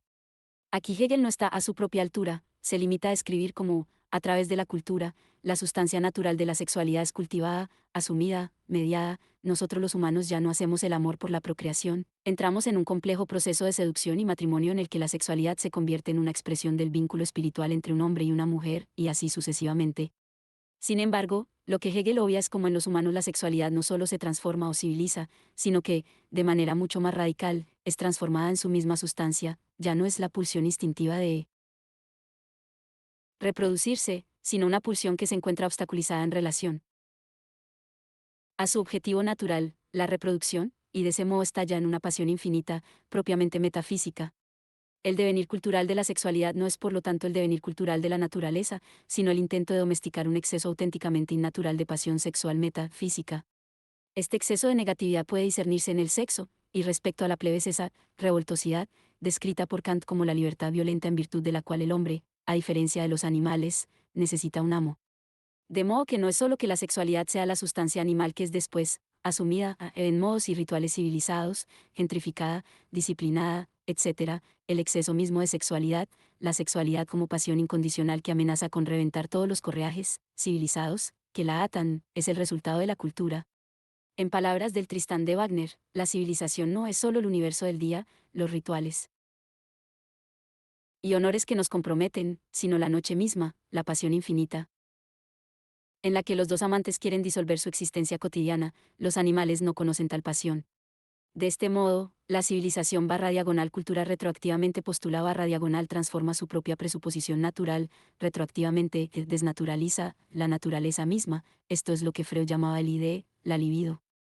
Este es el modo en que, aquí también, al luchar contra su obstáculo natural, contra la sustancia natural opuesta, el espíritu lucha consigo mismo, con su propia esencia. Elizabeth Joy sugiere que el orgasmo femenino no tiene función evolutiva positiva, no es una adaptación biológica con ventajas evolutivas, sino un apéndice, como los pezones masculinos. 30. En la etapa embrionaria de crecimiento, mujeres y hombres tienen la misma estructura anatómica durante los primeros 2 meses, antes de que se asienten las diferencias. El feto femenino adquiere la capacidad de tener orgasmo solo porque el masculino la necesitará después, del mismo modo que el masculino adquiere pezones solo porque el femenino los necesitará más tarde. Todas las explicaciones habituales, como la tesis de la succión uterina, el orgasmo causa contracciones que succionan el esperma y ayudan así a la concepción, son falsas, mientras que el placer sexual e incluso el clítoris son adaptativos, el orgasmo no lo es. El hecho de que esta tesis provocara escándalo entre las feministas es en sí misma una prueba del declive de nuestros estándares intelectuales, como si la superfluidad misma del orgasmo femenino no lo hiciera todavía más espiritual, no. Olvidemos que, según algunos evolucionistas, el lenguaje es un subproducto sin ninguna función evolutiva clara. Deberíamos estar atentos para no perdernos en este punto la conversión auténticamente dialéctica de la sustancia, el momento en el que el punto de partida sustancial inmediato, natural, no solo es manipulado, transformado, mediado barra diagonal cultivado, sino transformado en su sustancia misma. No solo trabajamos sobre la naturaleza para transformarla, en un gesto de inversión retroactiva, la naturaleza cambia su naturaleza. 31. Por esta misma razón los católicos que insisten en que solo es humano el sexo destinado a la procreación, mientras que el emparejamiento por mero placer es bestial, se equivocan totalmente, y acaban celebrando la animalidad de los hombres. Porque el cristianismo se opone a la sexualidad, aceptándola como un mal necesario solo si sirve a su propósito natural de procreación? No. Porque en la sexualidad domine nuestra naturaleza inferior, sino precisamente porque la sexualidad compite con la espiritualidad pura como la actividad metafísica más primordial. La hipótesis freudiana es que el paso de los instintos animales, de aparearse, a la sexualidad en sí, a las pulsiones, es el paso fundamental del reino físico de la vida biológica, animal, a la metafísica, a la eternidad de inmortalidad, a un nivel que es heterogéneo respecto al ciclo biológico de generación y corrupción. 32. Platón ya era consciente de esto cuando escribía sobre Eros, el apego erótico a un cuerpo hermoso, como el primer paso en el camino hacia el bien supremo. Los cristianos perspicaces, como Simone Weil, encontraron en el deseo sexual un anhelo de absoluto. La sexualidad humana se caracteriza por la imposibilidad de alcanzar su fin, y esta imposibilidad constitutiva la vuelve eterna, como en el caso de los mitos acerca de aquellos grandes amantes cuyo amor persiste más allá de la vida y la muerte. El cristianismo concibe este exceso auténticamente metafísico como una perturbación que debe ser eliminada, de modo que, paradójicamente, es el propio cristianismo, especialmente el catolicismo, el que quiere librarse de su competidor reduciendo la sexualidad a su función animal de procreación. El cristianismo quiere normalizar la sexualidad, espiritualizándola desde fuera, imponiendo sobre ella el envoltorio externo de la espiritualidad. El sexo debe tener lugar en una relación de amor y respeto al compañero, etc., eliminando así su dimensión espiritual inmanente, la dimensión de pasión incondicional. Incluso Hegel sucumbe a este error cuando concibe la dimensión realmente humana espiritual de la sexualidad solo en su forma cultivada o mediada, ignorando cómo esta mediación retroactivamente transustancia o perpetúa el objeto mismo de su mediación.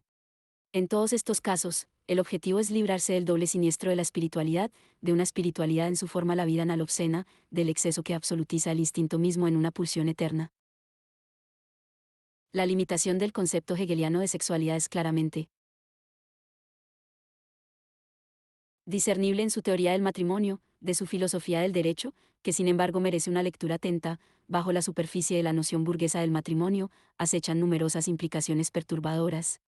Mientras que un sujeto entra en el matrimonio voluntariamente, rindiendo su autonomía por medio de su inmersión en la unidad inmediata o sustancial de la familia, que funciona respecto a su exterior como una sola persona, la función de la familia es el opuesto exacto de esta unidad sustancial, educar a aquellos nacidos en ella para abandonar su familia paterna y continuar su camino independientemente de ella. La primera lección del matrimonio es, por lo tanto, que el objetivo último de toda unidad ética sustancial es disolverse dando lugar a individuos que afirmarán su plena autonomía contra la unidad sustancial que les dio a luz. Esta rendición de la individualidad autónoma es la razón por la que Hegel se opone a aquellos, incluyendo a Kant, que insisten en la naturaleza contractual del matrimonio. El matrimonio, respecto a su fundamento esencial, no es la relación de un contrato, pues el matrimonio consiste en salir del punto de vista del contrato de la personalidad autónoma en su individualidad, para superarla. La identificación de las personalidades, por la cual la familia es una persona y los miembros de la misma accidentes, pero la sustancia es esencialmente la relación para sí misma de accidentes, es el espíritu ético. Párrafo 163.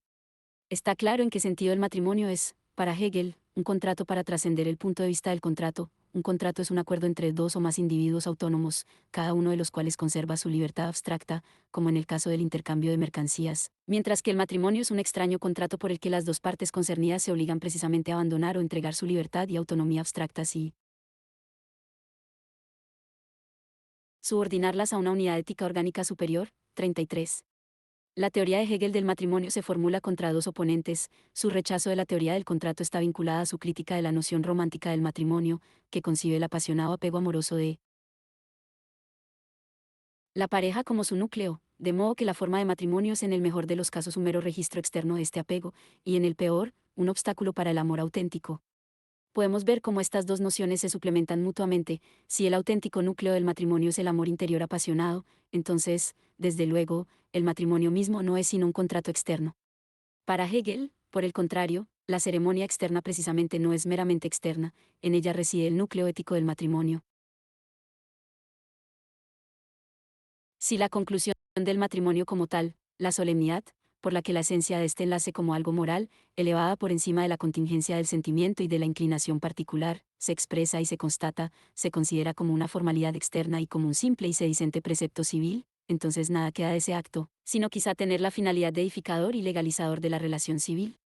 ¿O será acaso el libre arbitrio meramente positivo de un precepto civil o eclesiástico, lo cual no solo sería indiferente a la naturaleza del matrimonio, sino que también, en cuanto pone un valor en esa conclusión formal, por el ánimo y a causa del precepto, y es considerado como condición previa de la recíproca y completa entrega, desuniría la disposición al amor y, como algo extraño, contraería la intimidad de esa unión?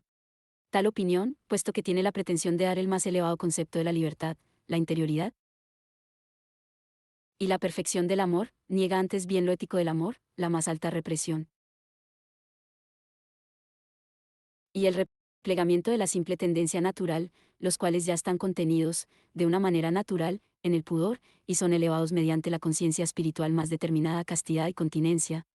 Además, mediante aquella concepción, queda excluida la determinación que consiste en que la conciencia, desde su naturalidad y subjetividad, se une al pensamiento de lo sustancial, y en vez de reservarse siempre lo contingente y arbitrario de la inclinación sensible, quita el enlace a esto arbitrario, y lo encomienda a lo sustancial y se compromete a los penates rebajando al momento sensible a un momento solo condicionado de lo verdadero y ético de la relación y conociendo al enlace como un enlace ético. El descaro, y el entendimiento que lo sustenta, es lo que no es capaz de concebir la naturaleza especulativa de la relación sustancial, a la cual corresponde no obstante el ánimo ético incorrupto como la legislación de los pueblos cristianos. Párrafo 164. Siguiendo esta línea, Hegel rechaza la visión romántica de Schlegel y sus amigos, de que la ceremonia del matrimonio es superflua y una formalidad que debería descartarse. Su razón es que el amor es, dicen, la sustancia del matrimonio, y que la celebración por lo tanto le resta valor. Rendirse al impulso sensual se representa aquí como algo necesario para probar la libertad de interioridad del amor, un argumento que no es desconocido para los seductores. Párrafo 164. Lo que la visión romántica ignora es que el matrimonio es amor ético legal, Rechtschaftliche, y esto elimina del matrimonio los aspectos transitorios, veleidosos y puramente subjetivos del amor. La paradoja aquí es que en el matrimonio, la unión sexual natural, una unión puramente interior o implícita y por esa misma razón existente como puramente externa, se transforma en una unión en el nivel de la mente, del amor autoconsciente, en la espiritualización del vínculo natural no es simplemente su internalización, más bien ocurre bajo la forma de su opuesto, de la externalización en una ceremonia simbólica. La declaración solemne del consentimiento para el nexo ético del matrimonio y el correspondiente reconocimiento y confirmación del mismo por la familia y la comunidad, que a este respecto intervenga la Iglesia es una determinación posterior que no cabe desarrollar aquí, constituyen la conclusión formal y la realidad del matrimonio, de manera que este nexo se constituye como ético solo mediante la iniciación de esta ceremonia, como se constituye la consumación de lo sustancial mediante el signo, el idioma, en cuanto existencia empírica más espiritual de lo espiritual. Párrafo 164. Aquí Hegel coloca en primer plano a la función performativa de la ceremonia del matrimonio, incluso si a los amantes les parece un mero formalismo burocrático, representa la inscripción de su vínculo sexual en el gran otro, una inscripción que cambia radicalmente la posición subjetiva de las partes concernidas. Esto explica el hecho, bien conocido, de que la gente casada a menudo está más apegada a sus esposos de lo que les podría parecer. Un hombre podrá tener amantes, puede incluso soñar con abandonar a su mujer, pero la ansiedad le impide hacerlo cuando la ocasión se le presenta. En resumen, estamos listos para engañar a nuestros cónyuges bajo condición de que el gran otro no se entere, no lo registre. La última frase citada es muy precisa a este respecto. El nudo está atado y se hace ético solo tras esta ceremonia, en la que, por medio del uso de signos, es decir, del lenguaje, la encarnación más espiritual del espíritu, lo sustancial en el matrimonio llega plenamente a ser el paso de un vínculo natural a la autoconciencia espiritual no tiene nada que ver con conciencia interior, y todo que ver con el registro burocrático, externo, un ritual cuyo auténtico alcance puede ser desconocido por sus participantes, que puede que piensen que solo están interpretando una formalidad externa. La característica clave del matrimonio no es el apego sexual, sino el libre consentimiento de las personas, para devenir una sola persona, renunciar a su personalidad natural e individual para esta unidad de uno con el otro. Desde este punto de vista, su unión es una autorrestricción, pero de hecho es su liberación, porque en ella alcanzan su autoconciencia sustantiva. Párrafo 162. En resumen, la auténtica libertad es la liberación de los apegos patológicos a objetos particulares determinados por el capricho y la contingencia. Pero Hegel aquí va hasta el final, hacia la inversión dialéctica de la necesidad en contingencia. Superar la contingencia no quiere decir arreglar un matrimonio sobre la base de una cuidadosa examinación de las cualidades físicas y mentales del futuro cónyuge, como en Platón, se trata más bien de que en el matrimonio el cónyuge es contingente, y esta contingencia debería asumirse como necesaria. De modo que cuando Hegel aborda los dos extremos del matrimonio, los matrimonios concertados y los matrimonios basados en la atracción y el amor, sobre el terreno ético prefiere los primeros. En un extremo, que la disposición de los padres bien intencionados constituye el comienzo y surja la inclinación en las personas que llegan a estar determinadas a la unión del amor por el otro, de modo que ellas, como está determinado allí, sean conocidas. El otro extremo consiste en que la inclinación aparezca primeramente en las personas como en estos particularizados infinitamente. Aquel extremo, o en general, el camino donde la decisión constituye el comienzo para el matrimonio y tiene como consecuencia la inclinación, de manera que ambos están unidos ahora en el matrimonio efectivo, puede ser considerado incluso el camino más ético. Párrafo 162. El final de la última frase merece la pena ser releído, el camino donde la decisión constituye el comienzo para el matrimonio y tiene como consecuencia la inclinación, de manera que ambos están unidos ahora en el matrimonio efectivo, puede ser considerado incluso el camino más ético. En otras palabras, el matrimonio concertado es más ético no porque los parientes más ancianos y benevolentes pueden ver con mayor perspectiva y están en mejor posición que la joven pareja, cegada por sus pasiones, a la hora de juzgar si tienen las cualidades necesarias para lograr una vida feliz en común. Lo que hace más ético a este tipo de matrimonio es que, en este caso, la contingencia del cónyuge es directa y abiertamente asumida. Yo soy simplemente informado de que se espera que elija libremente como cónyuge de por vida a una persona desconocida que otros me imponen. Esta libertad para elegir lo que es necesario es más espiritual porque el amor físico y los vínculos emocionales llegan como algo secundario, se siguen de la decisión abismal de casarse. Dos consecuencias se siguen de esta paradoja: no solo es la entrega de la libertad abstracta en el matrimonio una entrega doble, no solo entrego mi libertad abstracta acordando sumergirme en la unidad de la familia, esta entrega es solo formalmente libre, puesto que el cónyuge ante el que entrego mi libertad abstracta es de facto elegido por otros. Es más, la entrega de mi libertad abstracta no es la única entrega implicada por el acto del matrimonio. Leamos cuidadosamente el siguiente pasaje. El matrimonio se diferencia del concubinato en que en este último se trata principalmente de la satisfacción del impulso natural, en tanto que en el matrimonio este es reprimido. Por esta razón en el matrimonio se habla sin sonrojos de sucesos naturales, los cuales producirían rubor en relaciones ilegítimas. Pero también por eso hay que estimar al matrimonio en sí como indisoluble, pues la finalidad del matrimonio es la finalidad ética, la cual se encuentra tan alta que cualquiera otra parece en cambio débil y sometida a ella. El matrimonio no debe ser disuelto por la pasión, pues ésta está subordinada a ella. Pero solo en sí es el matrimonio indisoluble, pues Cristo dice, solo por la dureza de vuestro corazón se concedió el divorcio. Ya que el matrimonio contiene el momento del sentimiento, él no es absoluto, sino lábil y tiene en sí la posibilidad de la disolución. Pero las legislaciones tienen que dificultar esta posibilidad hasta lo máximo y mantener en pie el derecho de la eticidad contra el capricho. Párrafo 163. ¿Qué entregamos en el matrimonio? 34. En la medida en que en el matrimonio la atracción patológica y el deseo se asumen y subsumen dentro de un vínculo simbólico y así son subordinados al espíritu, la consecuencia es una suerte de sublimación del cónyuge, la presuposición implícita, mandato, más bien, de la ideología estándar del matrimonio es que, precisamente, no debería haber amor en él. La auténtica fórmula pascaliana del matrimonio no es por lo tanto, ¿no? ¿Amas a tu compañero? Entonces cásate con él o ella, adopta los rituales de una vida compartida, y el amor surgirá por sí mismo, sino por el contrario, está demasiado enamorado de alguien. Entonces cásese, ritualice su relación para curarse del apego apasionado excesivo, reemplácelo por las costumbres aburridas cotidianas, y si no puede resistir la tentación de la pasión, siempre están los affairs extramaritales. El matrimonio es por lo tanto un medio de renormalización que nos cura de la violencia del enamoramiento. En euskera, el término para enamorarse es maitemindu, que traducido literalmente, significa estar herido de amor. En otras palabras, lo que se sacrifica en el matrimonio es el objeto, la lección del matrimonio es la del Così fan tutte y de Mozart, el objeto reemplazable. Lo que hace de Così fan tutte y la ópera más desconcertante, incluso más traumática, de Mozart, es el carácter ridículo de su contenido, es casi imposible suspender nuestra incredulidad y aceptar la premisa de que dos mujeres no reconocen a sus amantes en los rostros disfrazados de los oficiales albaneses. No sorprende que a lo largo del siglo XIX la ópera se interpretara en una versión corregida para hacer más creíble la historia. Había tres tipos de corrección, que encajan perfectamente con los modos principales de negación freudiana de un cierto contenido traumático. 1. La puesta en escena sugería que las dos mujeres conocen todo el tiempo la identidad auténtica de los oficiales albaneses, y simplemente fingen no saberlo para darles una lección. 2. Las parejas reunidas del final no son las mismas parejas del comienzo, intercambian en sentido diagonal sus posiciones, de manera que, a través de la confusión de identidades, se establecen los vínculos de amor auténtico y natural. 3. De modo más radical, solo se usaba la música, con un libreto completamente diferente, que narraba una historia totalmente diferente.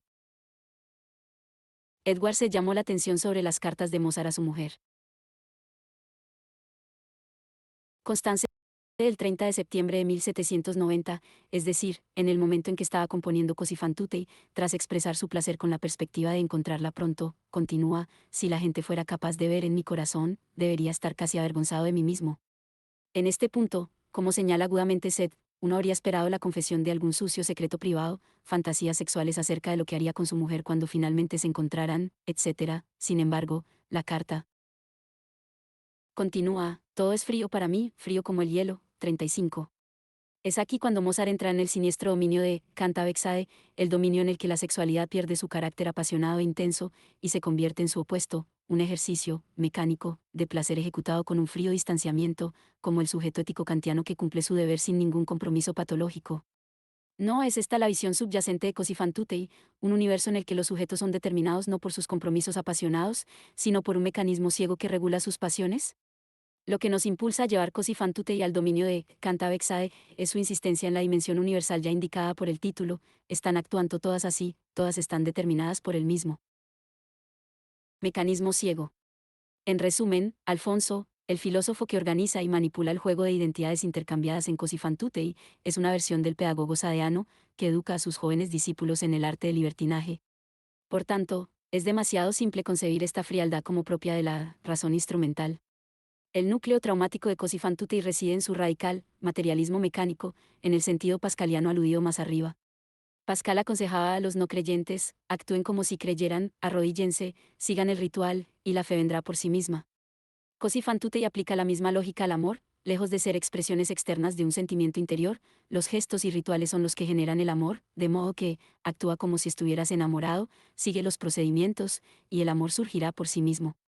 Los moralistas que condenan Così fan tutte por su supuesta frivolidad se equivocan de plano. Così fan tutte es una ópera ética, en el estricto sentido kierkegaardiano de etapa ética. La etapa ética se define por el sacrificio del consumo inmediato de la vida, de nuestro aferrarnos al momento fugaz, en nombre de alguna norma universal superior. Si el Don Giovanni de Mozart encarna la estética, como fue desarrollada por Kierkegaard mismo en su detallado análisis de la ópera en O lo uno o lo otro, la lección de Così fan tutte es ética. ¿Por qué? La clave de Così fan tutte es que el amor que une a las dos parejas al comienzo de la ópera no es menos artificial, ni menos mecánicamente producido, que el enamoramiento de las hermanas con los amantes intercambiados y disfrazados de oficiales albaneses, que ocurre como resultado de las manipulaciones de Alfonso. En ambos casos se trata de un mecanismo que los sujetos aceptan de un modo ciego, como títeres. En ello consiste la negación de la negación, hegeliana. En primer lugar percibimos el amor, auténtico, inicial; después, repentinamente, somos conscientes de que, en realidad no hay diferencia entre los dos. El amor original no es menos artificial que el segundo. La conclusión es que, puesto que un amor vale tanto como el otro, las parejas pueden volver a su arreglo marital inicial. En términos lacanianos, el matrimonio sustrae el objeto del amante, lo que es en el barra diagonal ella más que el barra diagonal ella, el obje y a, el objeto causa de deseo, y reduce al amante a un objeto ordinario. La lección matrimonial que se sigue del amor romántico es: estás apasionadamente enamorado de esa persona. Pues cásate con ella y verás lo que es él o ella en la vida cotidiana, con sus tics vulgares y sus pequeñas mezquindades, la ropa interior sucia, los ronquidos, etc. Aquí deberíamos ser muy claros: la función del matrimonio es vulgarizar el sexo, expulsar toda pasión auténtica y convertirlo en un deber aburrido. Y deberíamos incluso corregir a Hegel en este punto: el sexo en sí mismo es no natural, la función del matrimonio consiste en reducirlo a un momento subordinado. Patológico barra diagonal natural. Hegel también debería ser corregido en la medida en que confunde idealización y sublimación, y si el matrimonio es la prueba definitiva del amor auténtico en el que la sublimación sobrevive a la idealización. En la pasión ciega, la pareja no es sublimada, él o ella es Simplemente idealizada, la vida matrimonial definitivamente desidealiza a la pareja, pero no tiene necesariamente que sublimarla. El viejo dicho, el amor es ciego, pero los amantes no, apunta hacia la estructura de la denegación. Sé muy bien que la persona amada está llena de defectos, pero sin embargo, la amo plenamente. La clave no está por tanto en que somos más realistas y cínicos de lo que podría parecer, sino en que cuando estamos enamorados, este realismo deviene inoperante, en nuestros actos seguimos a un amor ciego. En un viejo melodrama cristiano, un antiguo soldado temporalmente ciego se enamora de la enfermera que cuida de él, fascinado por su bondad, formando en su mente una imagen idealizada de ella. Cuando esta ceguera se cura, ve que, en su realidad corporal, ella es fea. Consciente de que su amor no sobrevivirá al contacto extendido con esta realidad, y que la belleza interior de su alma era un valor mayor que su apariencia externa, intencionalmente se ciega mirando al sol durante demasiado tiempo, para que sobreviva su amor por la mujer. Si en algún momento hubo una falsa celebración del amor, esta es una de ellas. En el amor auténtico no se necesita de una idealización de su objeto, no es necesario ignorar las características discordantes del objeto. El antiguo soldado sería capaz de ver la belleza brillando a través de la propia fealdad de la enfermera. Es fácil ver el paralelismo entre la plebe y el sexo. Hegel no reconoce en la plebe, en vez de en la burocracia estatal, a la clase universal. Del mismo modo, no reconoce en la pasión sexual el exceso que no es ni cultura ni naturaleza. Aunque la lógica es diferente en cada caso, respecto a la plebe, Hegel ignora el exceso como tal, el socavamiento de la oposición naturaleza/diagonal cultura. Los dos fracasos están vinculados, puesto que el exceso es el lugar de la universalidad, el modo en que la universalidad como tal se inscribe en el orden de su contenido particular. El problema que subyace es el siguiente: el típico esquema hegeliano de la muerte, negatividad, como el momento subordinado o mediador de la vida, solo puede sostenerse si permanecemos dentro de la categoría de la vida, cuya dialéctica es la de la sustancia automediadora que retorna a sí misma desde su otredad. En el momento en que pasamos efectivamente de la sustancia al sujeto, de el principio de la vida a el principio de la muerte, no hay ninguna síntesis incluyente. La muerte en su negatividad abstracta sigue siendo siempre una amenaza, un exceso que no puede ser economizado. En la vida social, esto significa que la paz universal de Kant es una vana esperanza, que la guerra sigue siendo siempre una amenaza a la vida organizada del Estado, y en una vida subjetiva individual la locura siempre acecha como una posibilidad. ¿Significa esto que volvemos al topos habitual del exceso de negatividad que no puede ser asumido en ninguna síntesis reconciliadora, o incluso a la ingenua visión engelsiana de la supuesta contradicción entre la apertura del método de Hegel y el cierre forzado de su sistema? Hay indicaciones que apuntan en esta dirección, como ha sido destacado por muchos comentaristas. Los escritos políticos conservadores de Hegel en sus últimos años, como su crítica del Reform Bill inglés, delatan un miedo a cualquier desarrollo ulterior que afirme la libertad abstracta de la sociedad civil a expensas de la unidad orgánica del Estado y despeje así el camino para más violencia revolucionaria. 36. Porque Hegel dio un paso atrás, porque no se atrevió a seguir su regla dialéctica básica, aceptando con valentía la negatividad abstracta como el único camino hacia una etapa superior de libertad. Puede parecer que Hegel celebra el carácter prosaico de la vida en un Estado moderno bien organizado, donde las perturbaciones heroicas son superadas en la tranquilidad de los derechos privados y la seguridad de la satisfacción de las necesidades. La propiedad privada es garantizada, la sexualidad se ve restringida al matrimonio, el futuro está a salvo. En este orden orgánico, la universalidad y los intereses particulares se muestran reconciliados, se le concede su justo valor al derecho infinito de la singularidad subjetiva. Los individuos ya no viven el orden objetivo del Estado como un poder ajeno que se inmiscuye en sus derechos, y reconocen en él la sustancia y marco de su misma libertad. Lebrun plantea aquí la profética pregunta: ¿puede disociarse el sentimiento de lo universal de esta pacificación? 37. Contra Lebrun, nuestra respuesta debe ser sí, y por esta razón la guerra es necesaria. En la guerra, la universalidad reafirma su derecho por encima de, y contra, la pacificación concreta orgánica en la vida social prosaica. No es la necesidad de la guerra, por lo tanto, la prueba definitiva de que, para Hegel, toda reconciliación está destinada a fracasar, y que ningún orden social orgánico puede contener efectivamente la fuerza de la negatividad abstracta universal. Esta es la razón de que la vida social esté condenada a la infinitud espuria de una oscilación eterna entre la vida civil estable y la perturbación de los tiempos bélicos. El concepto de demorarse en lo negativo adquiere un significado más radical en este caso, no solo pasar a través de lo negativo, sino persistir en él. Esta necesidad de la guerra debería vincularse a su opuesto, la necesidad de una rebelión que despierte de su complacencia la Estructura del poder, haciéndolo consciente tanto de su dependencia de él. Apoyo popular como de su tendencia a priori a alienarse, a sí mismo de sus raíces. O, como escribió notoriamente Jefferson, una pequeña rebelión de vez en cuando es algo bueno, es una medicina necesaria para la buena salud del gobierno. Dios no permita que estemos nunca 20 años sin tal rebelión. El árbol de la libertad debe refrescarse de vez en cuando con la sangre de patriotas y tiranos. Es su abono natural. 38. En ambos casos, guerra y rebelión, se desata un potencial terrorista. En el primero, es el Estado el que desata la negatividad absoluta para despertar a los sujetos individuales de su complacencia particular. En el segundo, es el pueblo quien le recuerda al poder estatal la dimensión terrorista de la democracia, que sacude todas las estructuras estatales particulares. La belleza del jacobinismo es que, en su terror, juntaron estas dos dimensiones. El terror fue simultáneamente el terror del Estado contra los individuos y el terror del pueblo contra instituciones particulares del Estado o funcionarios que se identificaban excesivamente con sus posiciones institucionales. La objeción a Danton era simplemente que quería colocarse por encima de los demás. No es necesario añadir, de un modo propiamente hegeliano, que las dos dimensiones opuestas deben identificarse mutuamente, es decir, la negatividad del poder estatal contra los individuos tarde o temprano se vuelve inexorablemente contra los individuos que ejercen el poder estatal. Respecto a la guerra, de nuevo Hegel no es plenamente coherente respecto a sus propias premisas teóricas. Para ser coherente debería haber llevado a cumplimiento el movimiento jeffersoniano, el obvio paso dialéctico de la guerra externa, entre estados, a la guerra interna, revolución, rebelión contra el poder estatal, como una explosión esporádica de negatividad que rejuvenece el edificio del poder.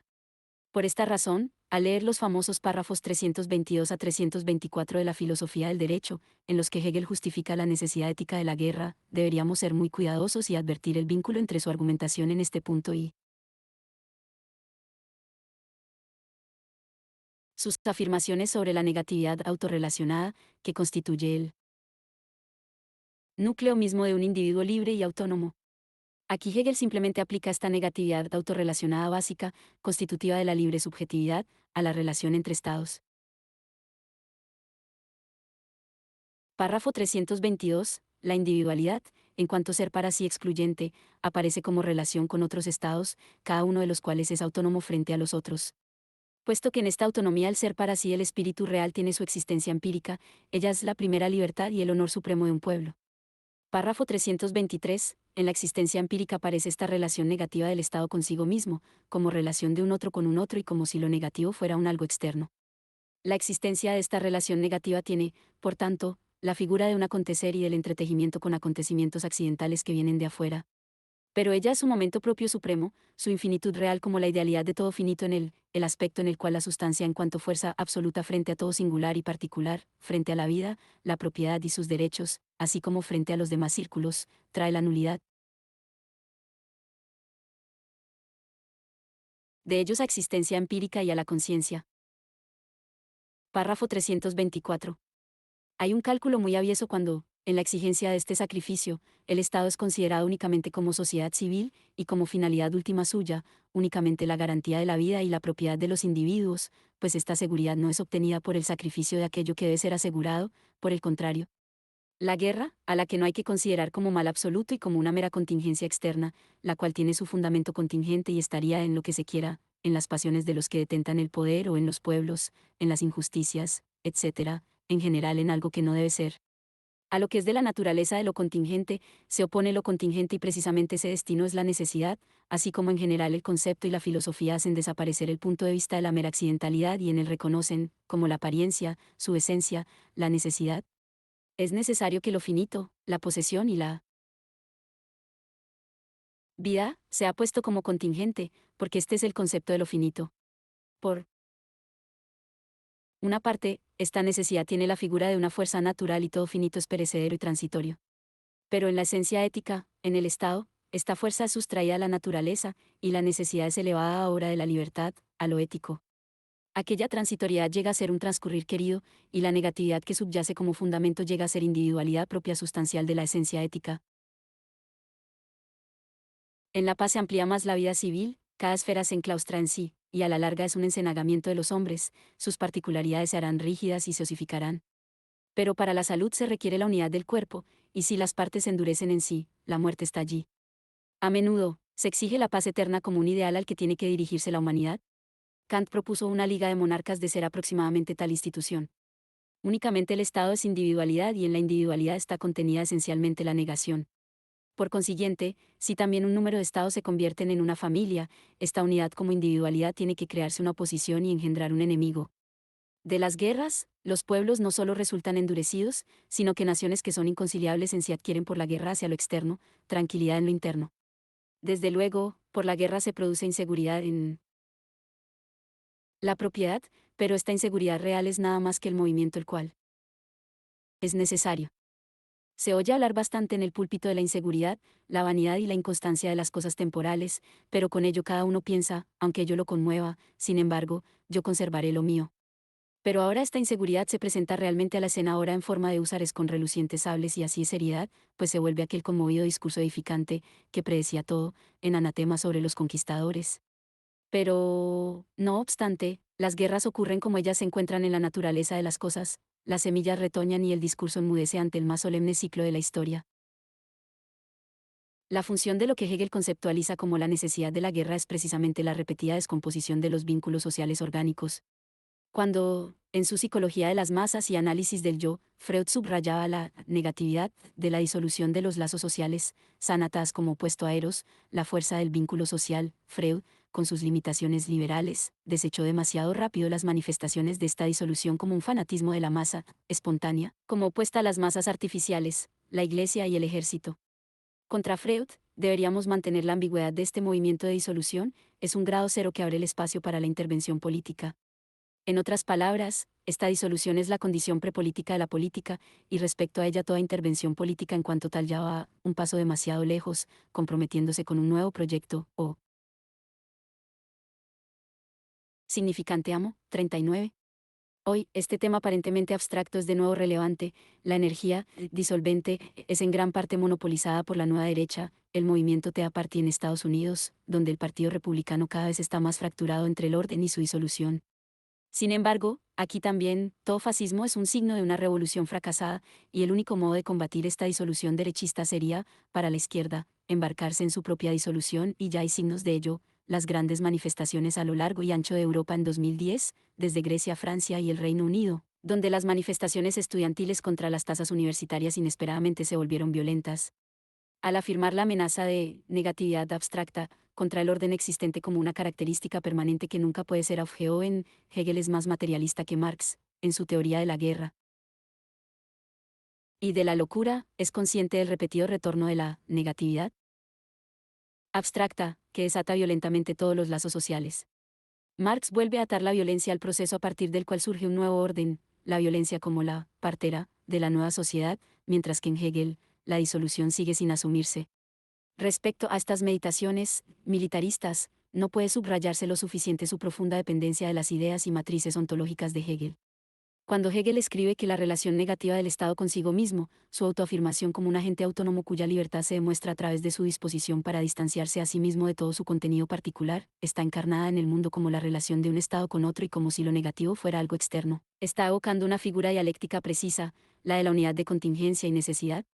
La coincidencia de la oposición externa, contingente, y la autonegatividad inmanente, necesaria, la esencia más íntima de uno mismo, la relación negativa con uno mismo, debe aparecer como un obstáculo contingente externo, o una intrusión. Por esta razón, para Hegel, la verdad de la oposición contingente externa es la necesidad de la autorrelación negativa. Y esta coincidencia directa de opuestos, esta superposición directa, o cortocircuito, entre la internalidad extrema, la autonomía más íntima del yo, y la externalidad extrema de un encuentro accidental, no puede superarse, los dos polos no pueden ser mediados, en una unidad compleja y estable. Por esto mismo Hegel evoca sorprendentemente los solemnes ciclos de la historia, dejando claro que no hay ningún un final, todo el complejo edificio de las formas particulares de la vida social debe arriesgarse una y otra vez, un recuerdo de que el edificio social es una entidad virtual frágil que puede desintegrarse en cualquier momento, no a causa de amenazas externas contingentes, sino a causa de su esencia más íntima. Este pasaje regenerador a través de la negatividad radical nunca puede subsumirse en una estructura social estable, una prueba, de ser necesaria, del materialismo de Hegel. Esto es, la amenaza persistente de que una negatividad radical autonegadora amenazará y finalmente disolverá toda estructura social orgánica, apunta hacia la condición finita de todas estas estructuras, su estatuto es ideal virtual, carecen de toda garantía ontológica, y siempre están expuestas al peligro de la desintegración, cuando, al activarse por una intrusión externa accidental, estalla su negatividad fundamentadora. La identidad de opuestos no significa aquí que, de un modo idealista, el espíritu interior genere obstáculos externos que puedan parecer accidentales. Los accidentes externos que causan guerra son genuinamente accidentales, pero la clave está en que, como tales, se hacen eco de la íntima negatividad que es el núcleo de la subjetividad. 1. No vale lo mismo también para la filosofía. No es la meta final de un sistema filosófico el explicar al propio filósofo, construir una narración en la que el pensador es el personaje principal, de manera ejemplar, Hegel. La crítica de Kierkegaard es que Hegel fracasa precisamente en esto. 2. G. W. F. Hegel. Hegel's Philosophy of Right, traducción T. M. Knox, Oxford, Oxford University Press, 1978, p. 185, ECAST, Rasgos fundamentales de la filosofía del derecho, traducción Eduardo Vázquez, Madrid, Biblioteca Nueva, 2000, p. 343. 3. Karl Marx, Critique of Hegel's Philosophy of Right, traducción Annette Jolin y Joseph Mailley, Cambridge, Cambridge University Press, 1970, pp 35, 40, Edcast, Crítica de la Filosofía del Estado de Hegel, traducción José María Ripalda, Madrid, Biblioteca Nueva, 2010, pp 107, 113. 4. Nótese también la ironía de la situación, en la medida en que la brecha entre mi ser corporal inmediato y mi identidad simbólica es la brecha de la castración, ser reducido al pene es por excelencia la fórmula de la castración. 5. En términos inherentemente filosóficos, podemos ver aquí cuán radical es Hegel en su afirmación de la contingencia, el único modo de superar la contingencia es a través de su redoblamiento. 6. Jean-Claude Milnar, Clartés de Taut, París, Verdier, 2011, p. 54, ECAST. Claridad de todo. De Lacan a Marx, de Aristóteles a Mao, Buenos Aires, Manantial, 2012, p. 56. 7. Ibid. p. 60. 8. Los marxistas que se burlaban de Hegel aquí pagaron el precio debido por esta negligencia. En los regímenes que se legitimaron como marxistas, emergió un líder que, de nuevo, no solo encarnaba directamente a la totalidad racional, sino que la encarnaba plenamente, como una figura de conocimiento pleno, y no solamente como el idiota encargado solo de poner los puntos sobre las íes. En otras palabras, el líder estalinista no es un monarca, lo que hace de él algo aún peor. 9. G. K. Chesterton, Ursa Axi, San Francisco, Ignatius Press, 1995, p. 116, traducción. Cristina Vega Solís. 10. Descartes y otros, voluntaristas, estaban analizando esta paradoja cuando advirtieron que las leyes necesarias se mantienen en vigor a causa de una arbitraria decisión divina, 2 más 2 igual a 4 y no 5 porque Dios lo quiso así. 11. Daniel C. Dennett, Darwin's Dangerous Idea, Evolution and the Meanings of Life, Nueva York, Touchstone, 1996, p. 506, ECAST, La peligrosa idea de Darwin. Evolución y significados de la vida, traducción Cristóbal Pera Blanco Morales, Barcelona, Galaxia Gutenberg, 2000. 12. Jean-Pierre Dupuy, Lamarque du Sacré, París, Carnets Nord, 2008. 13. Véase Claude Lefert, Essai sur le politique, París, Sewell, 1986, ECAST, Ensayo sobre lo político, traducción Emmanuel Carballo Villaseñor, Jalisco, Editorial Universidad de Guadalajara, 1991. 14. Veaceslao Giek, Lukin Arai, Cambridge MA, Mid Press, 1991, ECAST, Mirando al sesgo. Una introducción a Jack Lacan a través de la cultura popular, traducción Jorge Piatigorsky, Buenos Aires, Paidós, 2000. 15. Citado en Stasis Gorgouris, Does Literaturtink, Palo Alto, Stanford University Press, 2003, p. 179. 16. Nótese la finura dialéctica de esta última característica, lo que sutura la identidad de una totalidad social como tal es el propio elemento flotante, que también disuelve la identidad fija de cualquier elemento intrasocial. Se puede incluso establecer un Vínculo entre el antisemitismo residual de Hegel y su incapacidad para pensar la repetición pura, cuando muestra este disgusto con los judíos, que pertinazmente se apegan a su identidad, en vez de dejar atrás ese disgusto, y como si realiza con otras naciones, permitir que su identidad sea subsumida, aufgehoben, en el progreso histórico. No está causado su disgusto por la percepción de que los judíos quedan atrapados en la repetición de lo mismo. Por lo demás, aquí me sitúo en franca solidaridad con Benjamin Noyes, que, en su The Persistence of the Negative, Edimburgo, Edinburgh University Press, 2010, subraya y despliega el vínculo entre las vicisitudes del concepto, puramente filosófico, de la negatividad, y los desplazamientos y puntos muertos de la política radical. Cuando se habla de negatividad, la política nunca está demasiado lejos. 17. Me baso aquí en Frank Ruda, Hegel's Raval, An Investigation into Hegel's Philosophy of Right, Londres, Continuum, 2011. 18. Le debo esta expresión AMLA en dólar. 19. Jacques Lacan, La Troisième, letra de École Freudienne 16, 1975, p. 187. 20. F. Ruda, Hegel's Raval, Cit, p. 132. 21. Ibid. 22. Ibid. 23. Ibid. P. 133. 24. Rebecca Coumey, Morning Signis, Hegel and the French Revolution, Palo Alto, Stanford University Press, 2011, p. 141. 25. Ibid. P. 6. 26. Ibid. P. 7. 27. Ibid. P. 6. 28. Ibid. 125. 29. G. W. F. Hegel, Lectures on the Philosophy of History, traducción J. Sibré, Londres, Henry G. Vaughan, 1861, p. 73, traducción modificada. 30. Beas Elizabeth Joy, The Case of the Female Orgasm, Cambridge M.A., Harvard University Press, 2006. 31. De un modo similar, una vez que entramos en el dominio de la sociedad civil legal, el anterior orden tribal de honor y venganza se ve privado de su nobleza y repentinamente aparece como un simple orden criminal. 32. Esta es la razón de que el argumento católico de que el sexo sin procreación y cuyo objetivo no sea procrear es un acto animal, es un argumento erróneo, es verdad lo contrario, el sexo se espiritualiza solo cuando se abstrae su fin natural y se convierte en un fin en sí.